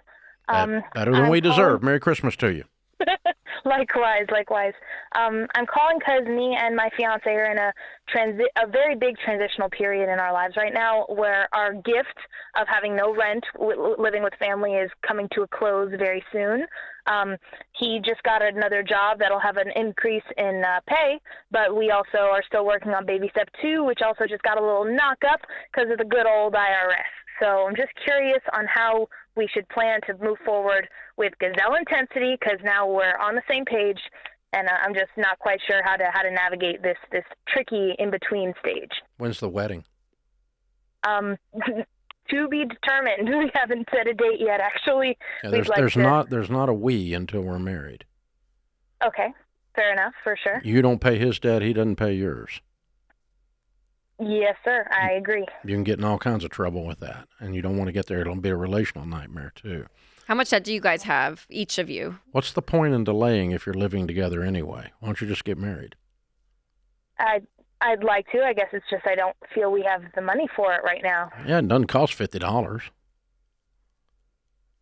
You're right about that, too. I suppose I'm just part of a Latin family, and so I always wanted to do it big and... Yeah, but you're broke and you don't have a place to live, so that's not really an option. You're not wrong. You are continually not You're being very agreeable, Talia. She's like, yes, Dave. Yes. I want you to have a big party after you get out of debt and celebrate your marriage that happened 2 years ago. That's fair, and I think that's definitely worth a consideration. Because here's the thing: when two horses lean into the harness together, you can pull a lot more weight than two individuals are pulling. Because of synergy and this agreed thing. We combine our incomes, we combine our efforts, we combine our spirits, we combine everything, and you can only do that without a huge risk when you're married. And so we strongly recommend, and the data backs this up, by the way. So. Yeah, to go ahead and get married. Lots and lots of couples in lots of generations just get married and didn't have a big party and didn't have a $78,000 wedding. And so but the marriage advantage on the other side is from huge. A financial, a family aspect, emotional, I mean all of it. So if we did that, what is your income? What's his income? His income is about $40,000. It should be closer to $50,000 since he just got this new job. Great. And I'm currently at $54,000. Okay, so you got $104,000. That's great. How old are y'all? I'm 30 and he's 33. Excellent. Cool. All right. And how much debt do you have? I've been doing everything combined in my head. That's fine. Combined. We're going to pretend. We're going to pretend you get married this weekend. Merry Christmas, okay? And so now, Wednesday's anniversary is on Friday, so it's a great time to get married. I'll say that. Christmas. Anyway, is fun. Rachel will send you a gift if you get married Friday. So anyway, the debt is how much combined? 112 combined, and now that we're getting gazelle intense, we're hoping to knock more of it out, but we're currently sitting at completed $39K. Already. Good. Okay. Yes, sir. And what was the IRS hiccup? The hiccup was filing 2024 late, in addition to being in the process of paying off 2023, because he was an independent contractor. And is that in the 112? Yes, sir. Okay, cool. All right. And what are you anticipating rent being? Have you been out and looked for the cheapest thing possible? A garage apartment out back of a rich old lady's house, and you clean her gutters and mow her grass, and it costs almost nothing to live there. Yeah, I haven't had too much luck with that yet, but the ballpark we're seeing is about $2K in our area. Yeah. If we're looking for a bare minimum. Yeah, and I think you can get off of that. You may need to move out of town a little bit further to get off of that, but it's doable. Okay. Yes, sir. Orlando is expensive, though. It's a wonderful town, but it's high. Okay. And so, yeah, but, the thing is this. Whatever we're paying in rent is taking away from these other goals mathematically. We know that. So we want to pay as little in rent as possible so that we get out of the debt so we can have the emergency fund so we can buy a house. And the least we pay in rent, the better. But, so what I'm going to do is rent something that is right on the edge of uncomfortable. Okay. Like not really proud to have friends over. Okay. Not scared to have friends over, but not proud. Okay. Understood. Not necessarily shooting up and down the street. I don't want Dodge City. Okay. But I'm not trying to impress anybody with what I'm renting, for God's sakes. I hear you. The lights will turn on, but maybe the AC doesn't work all the time. I want the AC to work. You're in Florida. For God's sakes, the AC needs to work. But no, I'm talking about, it just doesn't need to be super fancy with the skylight, the jacuzzi, and the pickleball courts, okay? So we don't need any of that crap. What we need to do is get out of debt and a place to live and celebrate our new marriage. And so our first year of marriage. And so that's what I would do if I woke up in your shoes. And I think you're going to be just fine. If you do that and get on a beans and rice and beans budget, you could be debt-free in 2.5 to 3 years. I agree. Now, tell me this, because I need first, last, and security to find one of these cheaper places, assuming it's actually not somebody's back door, extra bedroom. So, do we pause on baby step 2 to save for that? Yes. Okay, but before I save for it, I would go find the actual place, not go on theory of what I think is going to happen. Because if you might find an actual place that doesn't have both first and last. Okay. They're out there. There are people that want to rent places right now. Okay.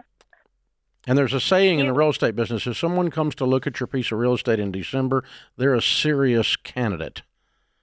Okay. Tire kickers are not out looking at open houses on December. Guess my odds are good. Hopefully we'll Well, they're gonna treat you like you're a hunting. serious customer because you are. Yes. Yeah. Definitely. Yeah. So. Okay, so you're gonna be able to talk him into popping. You're gonna be able to talk him into getting married. Yeah, I think so. No. We've been together for 8 years already, so I'm the one that's holding everything up. Yeah, it's time to paint or get off the ladder. Yeah, really. Yep. Yes, sir. You're awesome. You're fun to talk to. She's like, listen, I'm Latin. I want a big party. Hey, I'm a hillbilly. I want a big party. I don't it. disagree with that. Whatever. That's not an ethnic thing. That's a party thing. So I love it. Good for you. She's fun. They're going to do great. And yeah, it's just time to get real serious about all this stuff. Hang on. We're going to give you every dollar and sign you up for that as our wedding gift. Okay? Yeah, and for people listening, to kind of circle back on one of those points, even though, Talia, I don't wish this upon you, I don't think it's going to happen in your situation, but we do see couples and they combine it, and then it's the ex-fiance we get the call about, 2 years later. They combine it without being married. And then there's an ex-fiance in the picture 2 years later for something, and they've used all their hard-earned money to clean up his IRS debt. You know what I mean? So there is something very true about the separation until you're married, because you have no legal protection at all. And so there's big on that. So those of you listening, I don't think Talia, I think you've been together 8 years, all the things. That's wonderful. And I think it'll happen for you guys. But for people listening, even if you are engaged, there are such a thing as an ex-fiance, and you spend a lot of your hard-earned money paying off his smallest debt, because his happened to be the smallest in the debt snowball when you combine them. And your money goes to, his debt, and then you break up, and you're like, man, that was $12K that could have been going to mine, so. And if you get married on Friday, you'll be getting married on Rachel Cruz and Winston's anniversary. That's right, December 19th. That's a big deal. You can just say that. I'm telling you, though, a winter wedding, it's underrated. Everyone wants the summer and the spring. A holiday wedding, it's so fun. Everyone's in good moods, and everything is decorative. And the look, we got the wedding gifts kind of got combined with the Christmas gifts. No, that didn't happen. Did it? I don't think so. We left we left the family on Christmas and went on honeymoon. No, I was talking about the wedding gifts. Oh, your wedding gift to us? Yeah. No. So you paid for my wedding, so thank you for that. You're welcome. Thank you.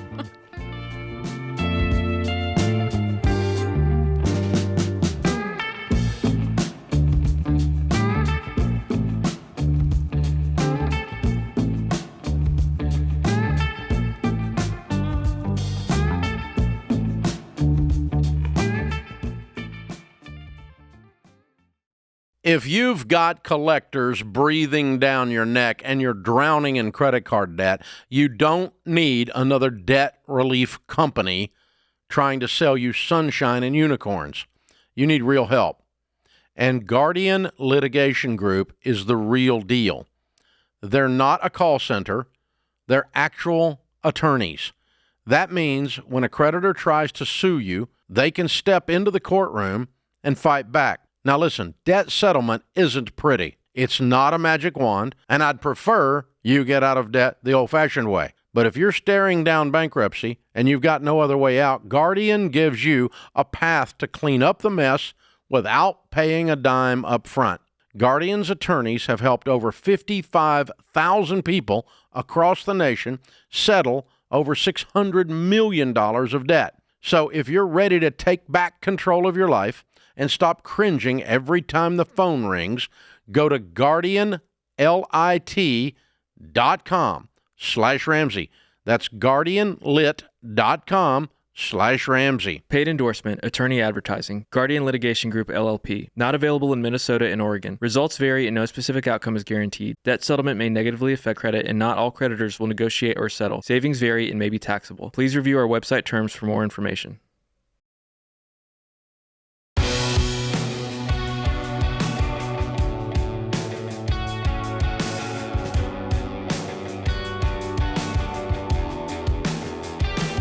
Ramsey question of the day is brought to you by Why Refi. If you've been turned down by other lenders because your private student loans are in default, Why Refi is for you. They help borrowers restart with dignity and clear direction. Check out whyrefi.com/Ramsey. That's the letter Y, REFY.com/Ramsey. Not in all states. Today's question comes from Kristen in Ohio. How should I deal with the issue of Christmas gifts for teachers? I have 4 children who have multiple teachers for physical education and music, plus their cafeteria workers, teachers, support staff, all of it. So I understand and appreciate that they are hardworking professionals, but we're still on baby step 3. Is it okay to skip this until we're in better financial terms for our family? I would say for a year or so. I still think appreciation is wonderful, and I still think... Honestly, a lot of people in that position, I'm like, yes, nice teacher gifts. That is one thing I prioritize on the other side of baby step 3 because I very, very much appreciate our teachers. Oh, I love them. Yeah. I love them and appreciate them. I've never given any of them a gift. Well, you haven't. Mom did. Did she really? Did she really? Yes. Yes. I had no idea. Yes. I'm generous. I like giving gifts, but that just wasn't on my list.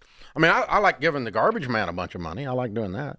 I like a big tip. At the Christmas time. Because you take out the garbage, yes. Yeah, they got to haul off all the stuff. We interact with the teachers. No, I do that. That one I did. Love giving teachers nice gifts because, yes, that's cool. I like the teachers. I love them. I'm happy with them. But yeah, that's interesting. Okay, so I guess I'm so old. It's like an apple. No, you know I just think you were teaching FPU classes at the Holiday Inn, and Mom was raising us kids in elementary school. I think that was. That's it. That was it. Yeah, no. I would not. That would not be a huge guilt trip thing for me. Yes. It would just be, but sure. But when you have the opportunity to, it's great. And honestly, people in this position, yes, do they love a nice gift? Absolutely. But also just a note and some cookies that you've made. At least it's the recognition, honestly, that nice letter. Yes. Clearly stating what you have appreciated about is them, worth more than the $20 trinket. And then something homemade or something, Yeah, definitely. Make some cookies. Definitely make some cookies. That's it, though. I'm having like a flashback childhood memory. I remember this. You probably don't. I remember in the 3rd grade, Mrs. White. I remember Mrs. White. Her Christmas gift was your book, Financial Peace. I think we gave your book. That was your mother. I wouldn't have done that. Christmas gift. I definitely didn't do that. True story. That's so much ego. I couldn't do that. No. Here's my book. Yeah. That no one has yet read. No one knows who we are, and no one cares about. You're marketing. If you need something to light the fire in the fireplace tonight, you can use this paper. Yeah, I don't. Ugh, no, that's gross. I do. At least your mother was proud of it. Oh my gosh. Laura is in Jacksonville, Florida. Help us, Laura. What's up? Hi, Dave. Thank you so much for taking my call. How are you doing today? Better than I deserve. What's up? So my question is, my husband and I received our escrow analysis today, and we are going to be short $2,400. So we either can pay that up front or have it rolled into our payment, and I'm wondering what is the best thing to do. First and foremost, do a full audit on the thing because most of those are calculated poorly. So what happened with ours was we just got our mortgage literally last November, so we've only had it for a year. They underestimated our property taxes, number one. And then number two, we forgot to file for our Florida homestead exemption. So we paid property taxes on the full value of our home. Okay. All right. So you have filed for that now? Have the property taxes come down? Yes. So we have the homestead exemption in place for 2026, but they don't print the tax bill until October. Yeah. But the so wait a minute. No, they can calculate it exactly. I called them this morning and they told me they couldn't. They have a valuation on the house. There's a tax rate on the valuation. A sixth grader can calculate it. I calculated it. I had it already. I have it on a spreadsheet right in front of me. Oh, no. And they told me that unless I could provide them with an updated tax bill, they went by the current tax bill. Oh, you're talking about the idiots at the mortgage company, not the tax people. Correct. The yeah, okay. Company. All right. Now that makes sense. Okay. So, So my husband and I are in baby step 2, but in January I get 3 paychecks plus a bonus. So we have the money to pay the shortage. Yeah, the problem is it's going to be an overage after you pay the shortage. It is going to be, yes. And that was one of the things I talked to my husband about was, what do we do? Do we pay the shortage up front? No, I wouldn't pay it up front. It's like prepaying it and putting it in a savings account at the mortgage company, then they're going to give it back to you with no interest. So I'm going to pay it as slowly as possible because it's still wrong. It is, yes. So like they calculated our new payment without the shortage. Our payment's going to go up $150 no matter what, because what their estimate on the property taxes was versus what our actual property tax bill they received in November I think was. my answer is I want to talk to your supervisor. Get me to someone who knows how to think and not answer without thinking. Because your answer is not acceptable to me. You want me to overpay escrow now, and so now there's going to be an overage, and you people are going to owe me. So I don't like saving money at no interest with a mortgage company because you can't do math. So let me talk to your supervisor. I'm going to become a problem for them. Got it. God, they're dumb. Oh, that's so aggravating. Most escrow accounts are screwed up. That's what's so aggravating. But because it's really not hard. It is 1/12 of the actual tax and 1/12 of the actual insurance bill. And we should have both of those in front of us. And that's what the thing ought to be running on. Now, are you in the hole from last year? Did they come up short last year? Yeah. So the mortgage company estimated our property taxes to be $3,500, and it's a new build home. So they said they didn't have anything to go off of. They estimated it to be $3,500. Our actual property tax bill without the homestead in place was $5,300. So you did pay that. We did, and that doesn't get refunded. It just doesn't get charged next year. Well, you're not going to get that money back. That money's gone, right? Yeah, correct. So we would be paying the shortage. Yeah, that created the shortage. And I don't mind paying that shortage because that's an actual shortage. What I don't want is an adjusted payment going forward based on wrong numbers. Yes, and that's where part of my problem is. Yeah, that's the one where I'm going to talk to the supervisor. The actual shortage, let's pretend your payment was recalculated for January accurately. From January on, okay? Whatever shortage there is up to that point, just pay that. Okay. But don't wrap it into the payment, you're saying. Yeah, don't wrap it into the payment. And then have the proper payment going forward. That's the one I'm talking to the supervisor because I want the payment properly calculated. I have the tax bill in front of me. I have the insurance bill in front of me. Here's actually what escrow should be. And when you properly calculate that, that's the payment I want in January. And until you can tell me that's going to be the payment, I'm going to continue to ask for whoever's on the phone supervisor until I get to the president of the freaking mortgage company. Find somebody over there that can add. Because it's real simple. Because I'm not trying to create a shortage, and I'm not trying to live off of you. I'm going to write a check for the existing shortage, but I don't want to create an overage next year because you guys didn't do the math right. You didn't do it right last time either. Yeah, because even in a new build, you can calculate property taxes closer than 2,000, 50% off. Unbelievable. Wow. Oh my goodness. Oh my goodness. Yeah, no. Nope. Yeah. So it is not a bad idea to jump online if you have a mortgage once a year and check and make sure they're having the right amount, right amount in your house payment for 1/12 of your insurance and 1/12 of your taxes. Because truthfully, this is what you deal with at the other end. It's the lowest common denominator answering the phone over there. And, apparently they studied something other than math in college. Or, no, they probably didn't make that. Anyway, in 8th grade or wherever it was that they missed the lesson. But, yeah, it's not hard, but it seems to be hard.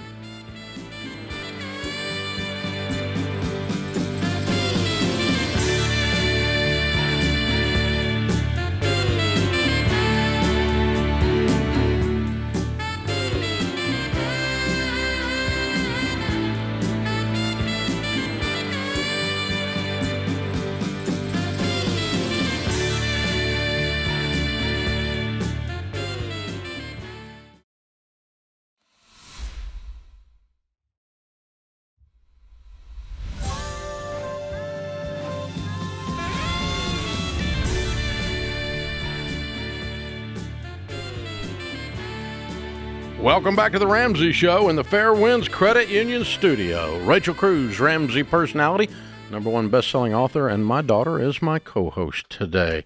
Lloyd is in Seattle. Hi, Lloyd. How are you? Hi, I'm well. How about yourself? Better than I deserve. What's up? So I make about $200,000 a year, and my family and I are living paycheck to paycheck. We're on baby step 2, and I'm just wondering if there's anything I can do to help jumpstart our process of paying off our debt. Where do you think all that money's going? It's all payments. It's all consumer debt, and it's all a bit overwhelming. I'm sick and tired of being sick and tired, if you know what I mean. So so how much debt do you have, not counting your house? About $100,000. Okay. And what's that on? 2 car payments. How much is the first car? How much do you owe on the first car? $20,000. What do you owe on the second car? $30,000. Okay. And what's the other 50? It's credit cards and personal loans. Okay. So $50,000 in credit cards and personal loans. Was that all lifestyle, Lloyd, or did something happen that you guys had to take out a loan for? It is all lifestyle. We purchased a house last year, and we got a little in over our heads with the renovations, and decided it was better to follow through on it than to live in a half finished house. Okay. So it's finished now. Close to it. I've got one more bathroom I got to finish. It's about halfway through the remodel. Okay. And how much is your house payment?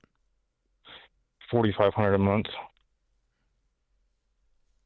What's your take-home pay? I make about $8,000 per month without bonuses, but with bonuses it can be upwards of $14,000 per month. Okay. It's a big swing. Let's see. It is, to get to 200, you have to be at 14.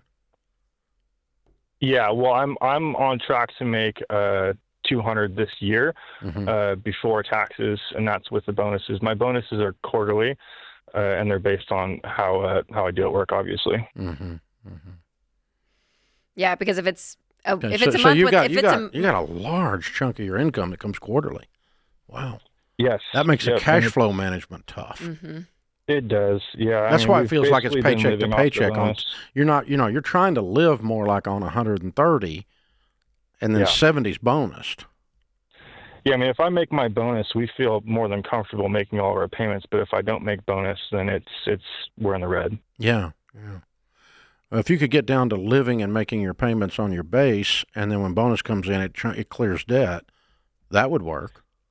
Yeah, my plan was to get rid of one of our cars because I have a company vehicle I drive, but they're pulling my company vehicle and giving me a gas card and a stipend instead. So now I have to start using my personal vehicle again to commute. So going down to one family vehicle is kind of out of the question at this point. Yeah, that makes sense. Okay. And how much are you putting in your 401k? None. How much of a tax refund did you get? Well, last year I think it was about $7,000. This year I'm hoping it'll be about the same. We had a kid last year, and we're going to have another kid this year. And we also bought a house last year, so that also helps us a little bit on our. So on you're over withholding. Correct. By $600 Maybe. $600 a month. Yeah, I guess. Yeah, when I was filling out my paperwork, it's all a bit confusing. And when my wife stopped working with our first kid, I was trying to figure out how to make it so we didn't end up owing. So I think I have them withhold an extra $300 per paycheck just to make sure I don't end up owing at the end of the year. And that ended up actually being a interest-free savings account with the IRS, and they give it back to you in April, because that's about what you're over withholding is a $300 a paycheck. Okay. Yeah, that's $7,000 a year, by the way, right? Mm-hmm. Yeah, that's what it turns out. So, I mean, you're over withholding, and then you get it all back with no interest. So, no, I think we'll stop that, and that'll help some. I mean, half of this is your cars, like what you're saying, Lloyd. I just wonder if. Yeah, I mean that's really what I wanted to do. We were on track. I mean, we're underwater on both vehicles. We have to pay off at least $4,000 to $5,000 on either vehicle to be able to sell them without selling private sale, which is obviously difficult. I'd like to be able to just go take it in and have a dealership take it off my hands. Yeah, but difficult is what you've got right now. That's your whole life is difficult. This is true. Yep. So we need to do some things that are difficult, like never going out to eat again and never going on vacation. And I don't know what the deal is with that bathroom, but it needs to be either finished in the next 30 days or you need to pull off of it and start getting these bills paid. Because you guys have got to tighten up. Y'all have been kind of living a little sloppy. Yeah, $50,000 and yeah, all of it. Yeah, more than a little sloppy, that's for sure. Yeah. Well, but I mean, even if you're just a little sloppy with your income with these debts, you are paycheck to paycheck. Yeah. Because your $4,500 house payment is outrageously high on your base. If you don't make bonus, this house is insane. Yeah. But if you make bonus, you're fine. I mean, $4,500 as a percentage of $14,000 a month is okay, but not of $8,000. That's over 50% of your take-home pay then. So we can't do you guys have good monthly planning, Lloyd, that with the bonus? Like, I'm just wondering to put you guys, like, from a budget standpoint, that there's an account where the bonuses come in and you're able to use most of that for debt, but it's also there as a cushion. It's like the highs and lows is what we call it, a fund that's able to kind of sustain some of this monthly the monthly expenses. Like, I'm just trying to get as consistent for you guys as possible. And sometimes having an extra account where there's money in there that you guys have already planned out throughout the year. You know what I mean? That you can kind of pull from just to, and again, low lifestyle. It's not for going out to eat and all of it, but I'm just trying to think from I don't know. I could imagine month to month it feeling like this, and then you're waiting on that bonus check. And I just wonder if you can just spread it out a little bit more to give you more advantage. Here's the theory that I want to leave you with, the thesis. Better than theory. The thesis I want to leave you with. The more radical you get in your reaction to this situation, the faster you're going to be out of it. Because the deeper, can we agree that I need to get rid of the cars somehow? I think we can agree with that. And move way down in car. That'd be a radical move. I don't want you to be to one car, but so okay, I borrow $5,000 from the credit union. I borrowed $12,000 from the credit union, and instead of $30,000, I got a $7,000 car and a $5,000 hole from the last car that I'm paying out of. I'd rather have 12 than 30, and that's moving out of that 30 or whatever. Let's just work our way down this thing and say, all right, what radical things can we do to shock this family system temporarily and get this math moving in our direction so we can see a light at the end of the tunnel? Because it feels like we're kind of stuck like a rat in a wheel by the mediocre handling of things. And so what I want to do is get extreme over here, extreme over here, extreme over here as a 1 or a 2 year plan so that I get rid of all of this. And then we've got the renovations of the house in the rearview mirror, and we've got no payments. We have an emergency fund. Then we can do a lot of stuff with this quarterly bonus stuff coming in and out, and you got a lot of wiggle room, and you can start your 401k and start building some wealth. But you feel really stuck right now, and so what I'm going to do is throw dynamite in the middle of this thing, blow it up. Let's create some chaos and shock the system of the family. And we always laugh and say, sell so much stuff the kids think they're next. And we're not going to see the inside of a restaurant unless we're working there. And we're not going on vacation. And we're going to be on a written plan. And it's beans and rice and beans. And we're going to make an adventure out of this. And we're going to put a piece of plywood across that bathroom for right now. And we're going to use the rest of the house. It's $4,500. Screw it. And we're going to get this car sold and moved down. And we're going to be radical. Then you'll be okay.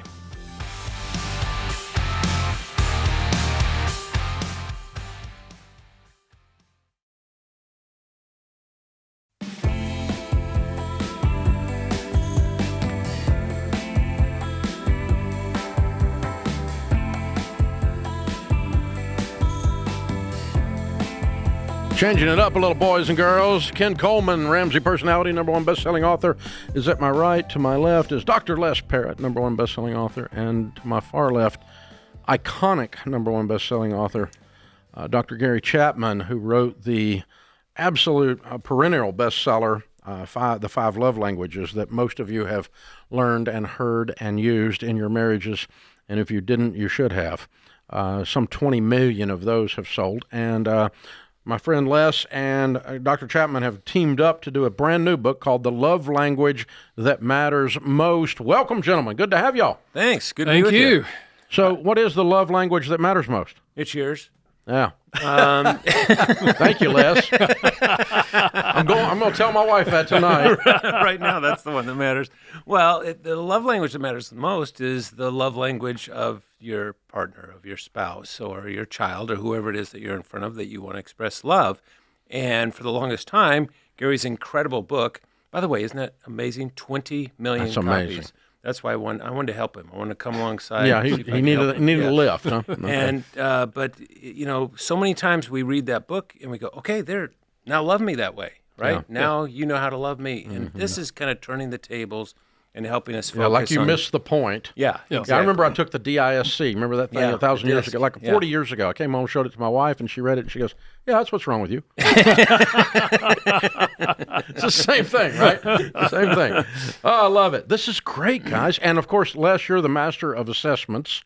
You put together some of the best assessments out there, Symbus and several others that have gone worldwide best-selling, assessing different things, and you guys have done an assessment to go with this. We have a premium assessment. This was one of Gary's biggest dreams for the longest time, right, Gary? Yeah, absolutely.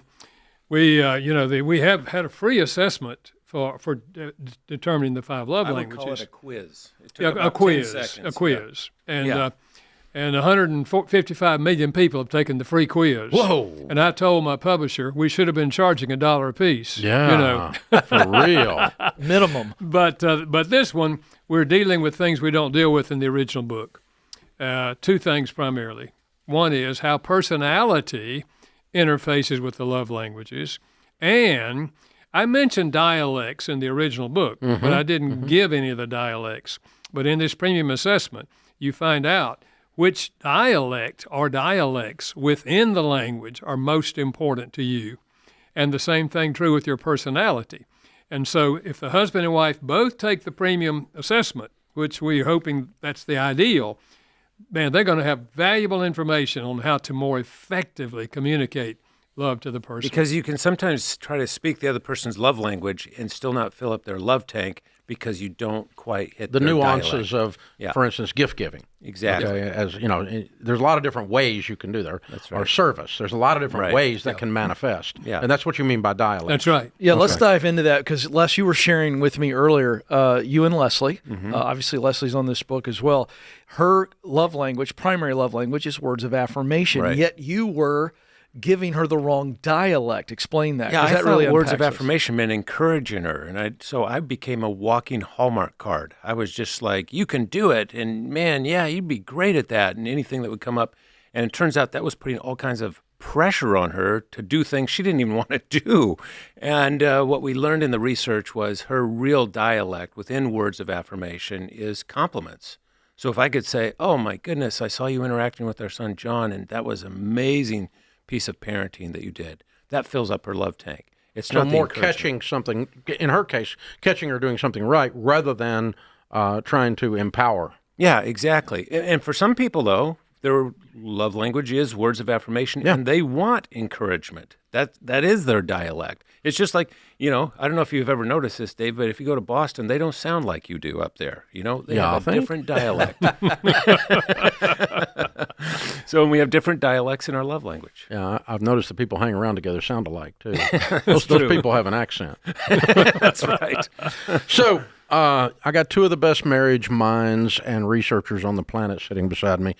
We know that money is the number one reason for divorce, or at least something is manifesting itself as money issues as the number one reason for divorce. How can couples use this book to change the way they communicate about money? Great question, Gary. Well, I think that one of the things is if they feel loved significantly, if that love tank is full, they'll be able to talk about money much more freely than they could talk about it if they don't feel loved by the person. Not threatened. That's right. It creates a totally different atmosphere in Safe. which to discuss that financial issues. That makes a lot of sense. It makes a lot of sense. Yeah, that emotional safety is what allows you to talk about the finances without spinning out of control, right? Because you're accepted. If you're loved, then you can process it and communicate it. It really does come down to communication. If you've not read the 5 love languages, you need to, folks. That it's a standard you do 20 million of anything, it's a standard, right? And it sets you up then to understand the other person, and that's the whole purpose of this book, is to redirect it and go not intake but outgo. Yeah, and that's another way of saying empathy, right? If we can put ourselves in the other person's shoes and accurately meet their needs, actually fill up their love tank. The love tank is such a great metaphor because it's so easy to just ask your partner, hey, how full is your love tank right now? Scale of 1 to 10. It's just an easy thing to do, and they'll tell you. Ask Sharon tonight. When was the last time you asked her? But it's been a while, Dave, hasn't it? No, let me tell you, my wife is an introvert, and so when I know that her tank in general is when she's had too many people. Yeah. And she needs some space. Right. And that refills her tank in general. That's not a love language, but that's just an introvert, extrovert. No, but thing. Brings up something pretty cool that we did in this book and with the assessment, and that is to identify not just your love language, but bring your personality, like are you an introvert or an extrovert? Mm-hmm. So words of affirmation. If you're an extrovert, you want to be affirmed in front of other people. And if it's gifts, bring them in front of other people. Make it a big celebration. If you're an introvert, please don't embarrass me, right? Do that one-on-one. I've got to ask a follow-up with you two in the room. Okay, so we've got a lot of people that are in baby step 2, which is for us, you're taking your smallest debts to your largest debts, and it is gazelle intense. Dave says rice and beans, beans and rice, you know the drill. If one of their spouses, love language is gifts, and we're telling you, you're not doing any gifts until you get out of this thing, what advice would you give to that other spouse who they're trying to be disciplined, gazelle intense to get out of this, but yet that love tank may be a little empty because they can't give gifts? What do they do, Gary? I would say the gifts do not have to involve money. Okay. I remember a man, he said, I was taking a walk. I knew her language is gifts. I saw a bird feather. I picked it up and brushed it off. And when I got home, I said, honey, when I was walking, I found this bird feather, and I want to give it to you because it reminded me that you are the wind beneath my wings. And she said, oh, that is so sweet. That is so corny. It might be all you can do, though. It works, right? Marriage saved by a bird feather. I'm just saying. That is great. That would, it is symbolic that the thought. Yes. The old saying around Christmas time, we always say the thought that counts, right? Yeah. And it truly is. It's there was a guy we did 1,000 years ago. You guys probably remember the book, Writing Letters to Your Family, Treasure or something, I think it was called. And each year, and he sold a box, and you put these letters in a box each year. But it was nothing more than affirmation and just other things in the letters. But it was, again, it was a type of gift giving that didn't cost a lot of money, but it elicits a lot of tears of joy. Yeah. Well, and for some people, that is their dialect when it comes to gifts. They don't want something extravagant. I don't want an iPhone. I don't want a big fancy dinner. I just want something sentimental. Write me a poem. Give me a card. Dr. Gary Chapman, honored to have you in our studio. Proud to say I now know you. I've admired you for years and love the work you do. Fabulous stuff, The 5 Love Languages. The new book with Gary Chapman and Les and Leslie Parrott comes out, The Love Language That Matters Most, along with the premium assessment. Be out after the first of the year. Be sure you're looking for it. Absolutely incredible stuff. Thanks, gentlemen. Good to be with you. Thank you.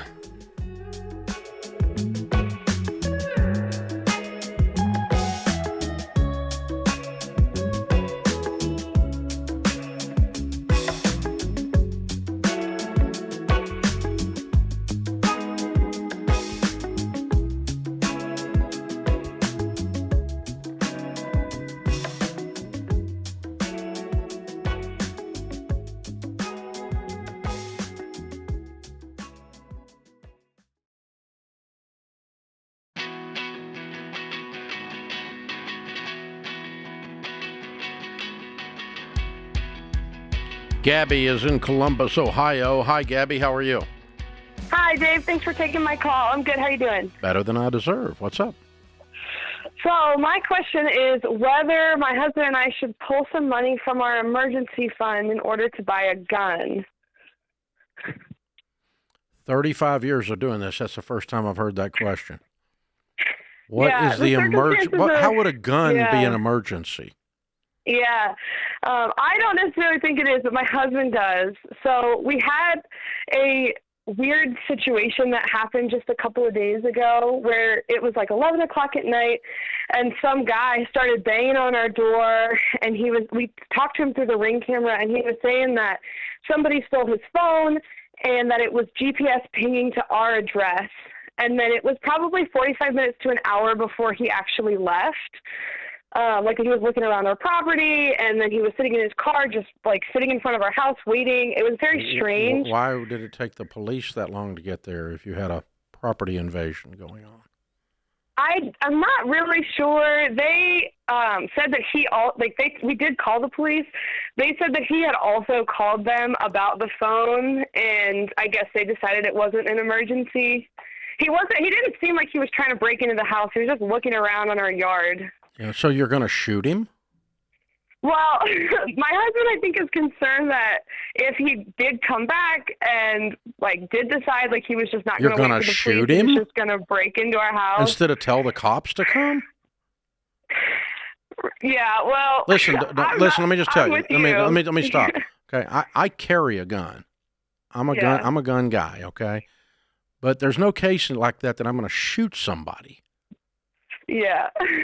We just escalated from a lost cell phone to somebody dead on your front porch. Right. No, this is not okay. It's not the way to solve the problem. Yeah. The only reason you would shoot someone is if they're inside your home about to harm your family.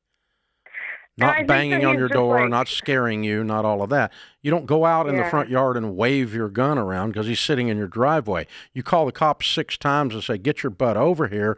One of us is in danger, and I'm not sure which one it is. But you jack the police up and let them do their job. But you don't wander out in the front yard. You'll get shot.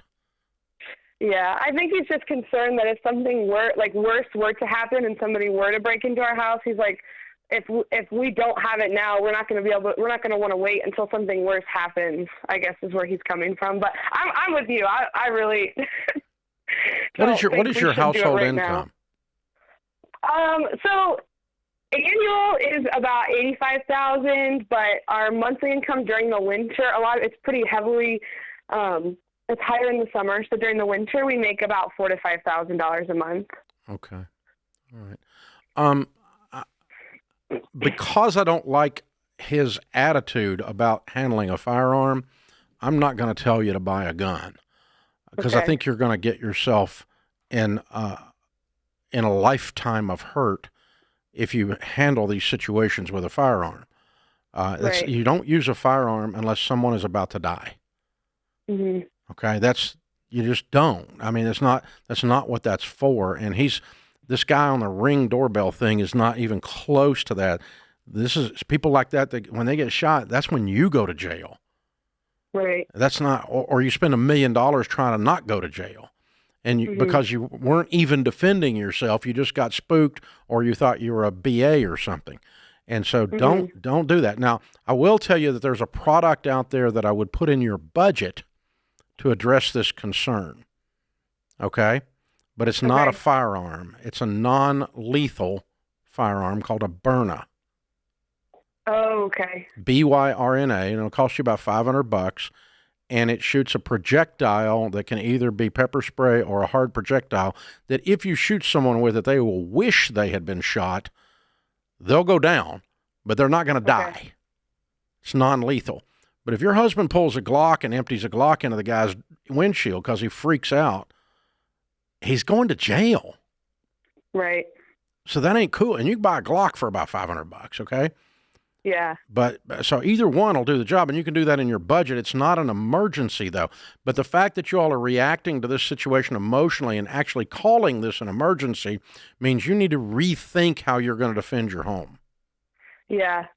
And I got to tell you, I have a gun on my person most of the time, but the chances of me pulling it out are zero. I will run away. Mm-hmm. I'm not going to shoot somebody. Yeah. But it's just there's just too much involved, and it's not the answer. And you know, the only time is if one of my grandkids or my kids or somebody was in danger. My wife was in danger. Yeah. But that's the only way. And it would not be that I was scared at somebody knocking at my front door. I'm going to be on 911 talking to dispatch until somebody rolls up on this boy and puts him down. He doesn't be running around my front yard scaring my wife and me. This guy needs to go down. And, you know, you guys did not communicate with law enforcement accurately and urgently enough to get some reaction. People don't need to be squirreling around my dadgum house. I don't care if he's drunk. I don't care if he's got the wrong address or whatever with a cell phone. Doesn't matter. All that stuff doesn't matter. You can't bust up on somebody's house like that without consequences. And so put law enforcement on that, for God's sakes. No, buying a firearm for self-protection is not an emergency. What is an emergency is changing your situation so that if you need to spend some money on changing your situation so that you don't have this emergency, like you don't live there anymore, you move or something like that. If you've got a place that's unsafe, then I would do that. But I'm not going to, you know, build Fort Knox over here and stick, you know, AR barrels out of every window to protect my house. No, we're not doing that. That's just not a good use of your life. You should be doing something other than that with your life. So I'm about as much a gun guy as anybody you'll ever talk to. So don't misunderstand. I'm not anti-2A. I'm anti-shooting people. Hello? That's a bad idea. Whew. Maxie is with us. Maxie is in Knoxville. Hi, Maxie. How are you? Hi, Dave. Thank you. What's up? I'm doing well. Good. How can we help? My husband and I, about a year ago, inherited just over $1 million in assets, including a home. And after paying off the home and the debts that family member left behind, we have approximately $288,000 left in investments and including our personal cash. So we've rolled that into an S&P 500 account, which stands about $220,000. Excuse me. And my husband and I have about $127,000 in personal debt, and we're wondering if we should go ahead and pay off that debt. My husband wants to jump the gun and do it, wipe it out. That personal debt includes student loans, cars, and some home repairs.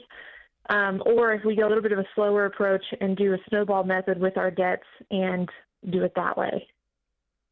What's your household income? Combined, $120,000. Okay. And you kept the other house and it's paid for? Yes. My husband and I were renting an apartment before. So you're moving into the paid-for house? Yes, we paid it off. Okay, and that was the family home, or that was the family home or whatever that you inherited? Yes. Okay, I got you. I got the picture now. Okay. So here's the problem. Mathematically, you should pay off all the debt today. Okay?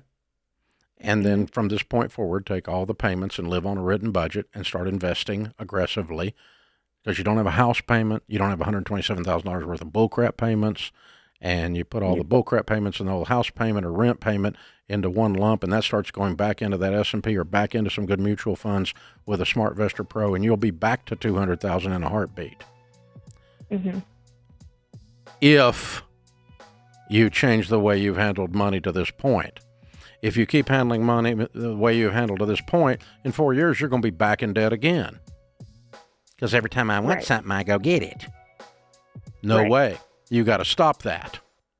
No more buying crap unless you have the money, ever. Mm-hmm.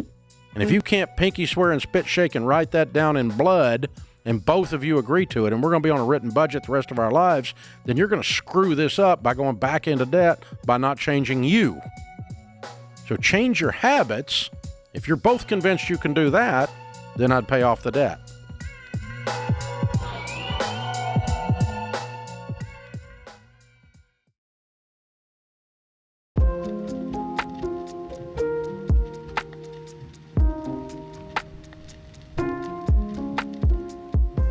Our scripture of the day, 1 Peter 5, 6, and 7.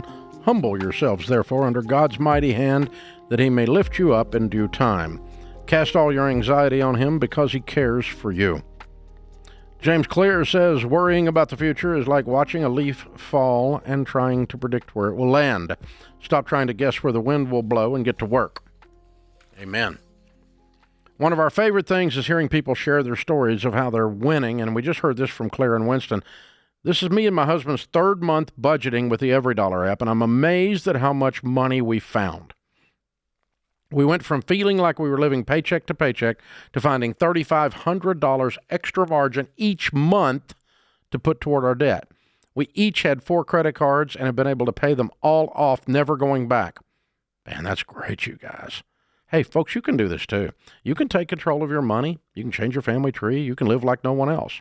Go download our EveryDollar budgeting app for free in the App Store or Google Play. Jen is in Jamaica. Hi, Jen. How are you? I'm good. How are you? Better than I deserve. What's up? So I'm a 13-year teacher, and I've saved up about $200,000. And I'm trying to figure out how to best invest this. I don't have any retirement. Because I'm an international teacher, there are no 401ks. So it's just intimidating to try to figure out where do I put all of that money, but I know I need to. Mm-hmm. You're a U.S. citizen? I am, yes. Okay. You're filing taxes in the U.S.? No, because I live overseas and I'm claimed as a resident overseas, I don't have to pay U.S. taxes. Okay. Roth IRA is based on earned income, and I suspect that would mean even if you're a citizen, an earned income that is reported to the IRS. So I don't know, but I don't think you're going to qualify for that. I'd have to I don't think I do either, yeah. I would have to double check that. So, I mean, you're left then with just buying mutual funds. And as a U.S. citizen abroad, you can do that without any trouble. I just don't know how to get started with that. Yeah, okay. What I would do is sit you with a financial advisor or get you on the phone with a financial advisor. Ramsey a SmartVestor Pro and on RamseySolutions.com. They don't work for me, but they're people that we have vetted that are in the investing community. And the main thing we make sure they do is that they have the heart of a teacher, meaning they're going to teach you what your options are. And okay. I do not know what their licensing rules are regarding an international investment, but as I remember it, since you're a U.S. citizen, they probably can do the investment for you. So what I would do is just pick Nashville, where I live, because I know I don't have one in Kingston, Jamaica. I'm 100% sure. Okay, so pick Nashville and get in touch with them and ask them if there's something they can do to help you get started investing. If they can, that's your best route. Okay. All right. Go ahead. Go ahead. Oh, I was just going to ask the other thing that I was because we are international and we move a lot. We don't currently have a home, and I've liked that because we used to, but we got rid of it. I'm just trying to decide: is that something that would you think that that's okay, and that we're just putting things into? I think that's funds? fine. What I would do is just make sure you have what's your end game target and how you're going to handle real estate in the end game. Like, are you planning to retire in the States? Yes. Okay. Yeah. So at some point, we've got to have a home fund. So let's call it the magic 65 or 70 years old or whatever. We buy a home for cash. And we still have a nest egg beyond that to live on for the rest of our lives for retirement, because your home is your largest item in retirement in your budget. And to not have it paid for destabilizes your retirement. Right. So I would just have a target of saying, when we call this foreign teaching quits and come to the States to retire, you know, we need to have a big pile of money in a mutual fund to buy a house and another big pile of money in some mutual funds to live off of. And that, so this is our overall. So in other words, you're paying yourself, you're investing 15% of your income or more for your retirement, and then you're also paying yourself a house payment into another fund. Oh, that makes sense. Yeah. So that fund is going to be enough to buy you a house later.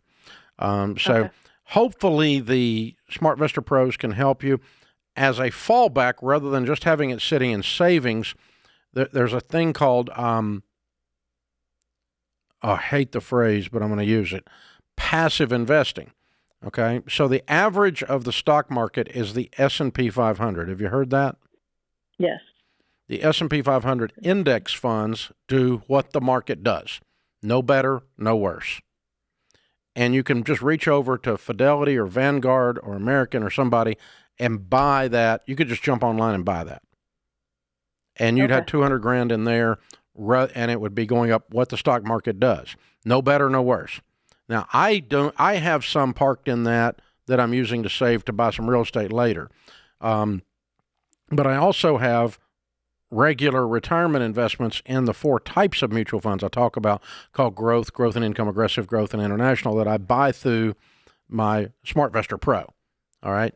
But if you want to do a dumbed down version that's much better than doing nothing, that would be just put it all in an S&P 500. Okay. And you can do that online, and you won't have any trouble doing that. But that's your worst case scenario.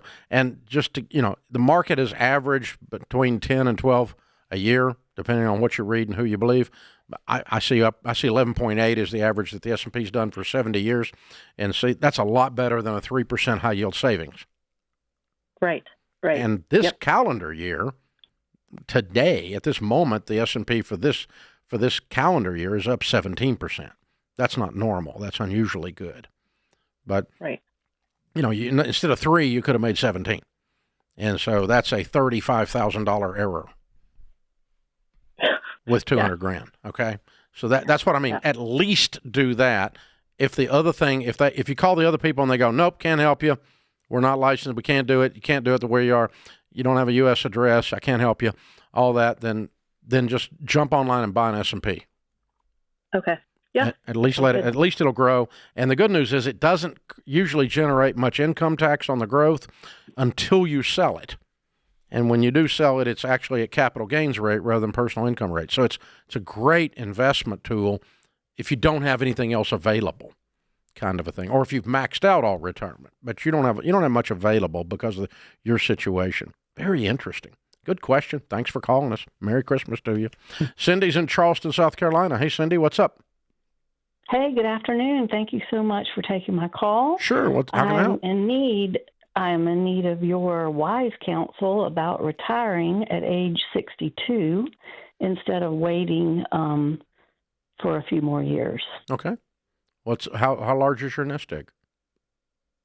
We have $1.5 million in investments, and I have $135,000 in my TSP, which is the government equivalent of 401k. I'm familiar. And then we have $45,000 in high yield savings accounts. And no debt? No debt, no sir. House paid off? House is paid off. It's worth about $335,000. Okay. Another part of this equation is that when I do retire, we would like to move closer to our grandchildren. So that may involve spending a little bit of our nest egg for that move. Mm-hmm. What do you make? $150,000. What does he make? My husband is already medically retired. Ah, okay. So he's got disability. He is drawing social. Yes, sir. Yeah, okay. Yes. All right. Well, here's a good rule of thumb. I was just talking to the other lady about mutual funds. Okay, if you've got if you've got your stuff invested in that 1.2, and it averages what the market has averaged, 11.8. Okay. Yes. Let's call it 12 for easy math right now. And you leave 4% in there every year and took off 8%. The nest egg on average will grow at the rate of inflation. So if you can live off of 8% of that nest egg or a little less, you can make it pretty fine. If you want to work a few more years, you can obviously double it again and live more than pretty fine. Either way is fine with me. That puts this hour of the Ramsey Show in the books. We'll be back with you before you know it. In the meantime, remember, there's ultimately only one way to financial peace, and that's to walk daily with the Prince of Peace, Christ Jesus.